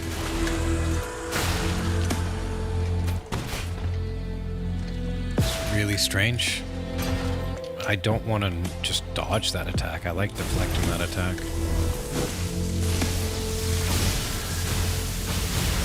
And all that searching is like looking at your own head. You can't see, and therefore might conceivably imagine that you're lost. So, that indeed is the point, that we don't see what's there, and therefore we think we've lost it. So we're in search of the self, the Atma. I think I need practice, so I'm just going to leave her here, like this. Well, that's the one thing we can't find, because we have it. We are it. But we confuse it with all these images.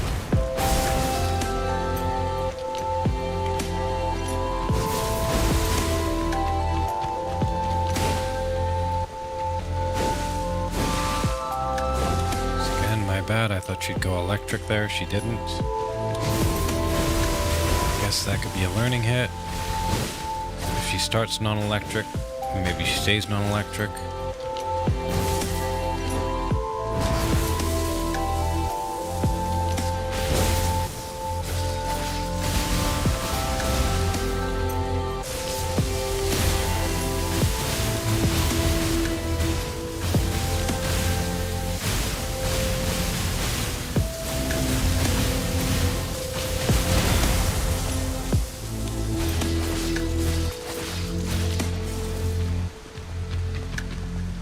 For one thing, the idea of a difference between matter and spirit, this idea doesn't work anymore. Long, long ago, physicists stopped asking the question, what is matter? They began that way. They wanted to know, what is the fundamental substance of the world? And the more they asked that question, the more they realized they couldn't answer it. Because if you're going to say what matter is, you've got to describe it in terms of behavior. That is to say, in terms of form, in terms of pattern. You tell what it does We describe the smallest shapes of it that you can see. Okay, I need to see one more attack, chat. Electrons, protons, So I can't kill her yet. all sorts of sub-nuclear particles. But you never arrive at the basic stuff. Because there isn't it.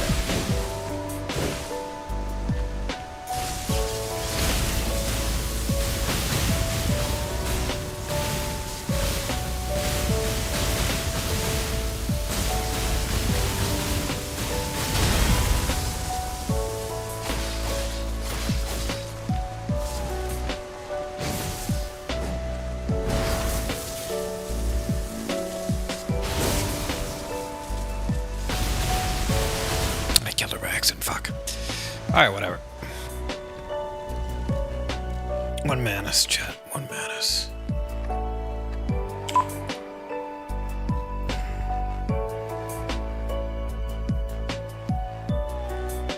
What's perfect RNG look like on this fight?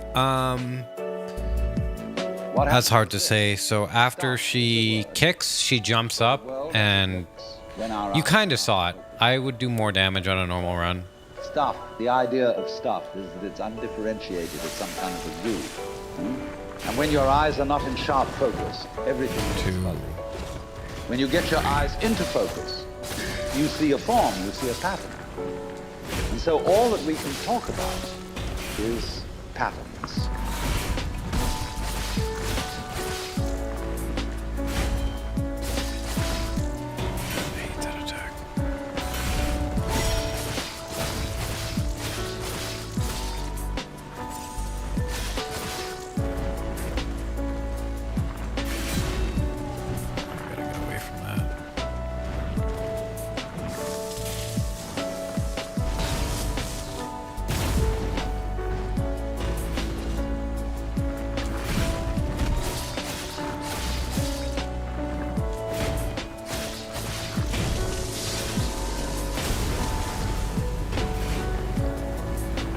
I'm counting too, Makai, yeah.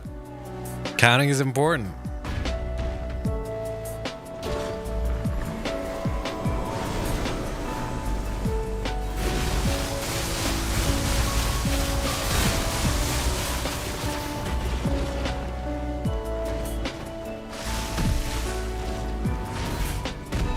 So this guy's really boring because you can't like punish anything safely. If there is any such thing at all. Can't punish that. Can't punish that. And love. And beauty. Gotta just run away for 7 years for this. You found it in other people. In other words, it exists in us as human beings. And as I said, if it is there in us, it is symptomatic of the scheme of things. We are as symptomatic of the scheme of things as the apples are symptomatic of the apple tree or the rose of the rose bush.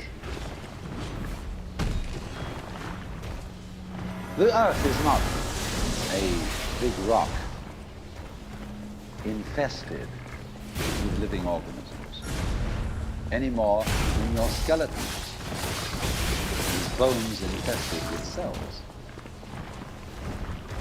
The earth is geological. Yes.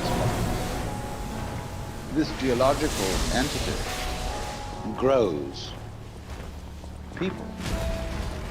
And our existence on the earth is a symptom of the solar system and its balancing. As much as the solar system in turn is a symptom of our galaxy. And our galaxy in its turn is a symptom of the whole compact galaxy. Goodness only knows what that's about.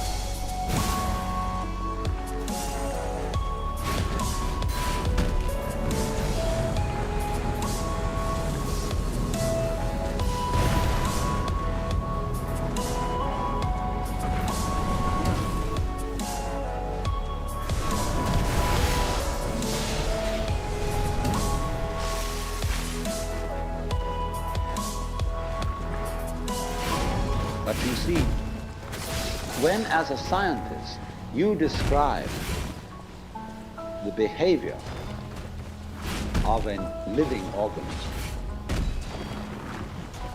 you try to say what a person does. It's the only way in which you can describe what a person is, describe what they do. Then you find out that in making this description, you cannot confine yourself to what happens inside the skin. In other words, you can't talk about a person walking unless you start describing the floor. Because when I walk, I don't just dangle my legs in empty space. I move in relationship to a room. And so in order to describe what I'm doing when I'm walking, I have to describe the room. I have to describe the territory. So in describing my talking at the moment, I can't describe this just as a thing in itself, because I'm talking to you. And so what I'm doing at the moment is not completely described unless your being here is described also.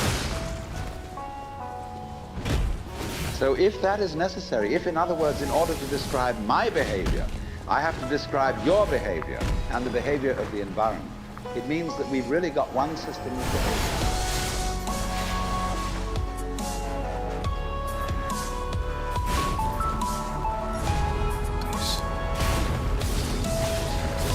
I think that's enough. Yeah, that's enough. Okay.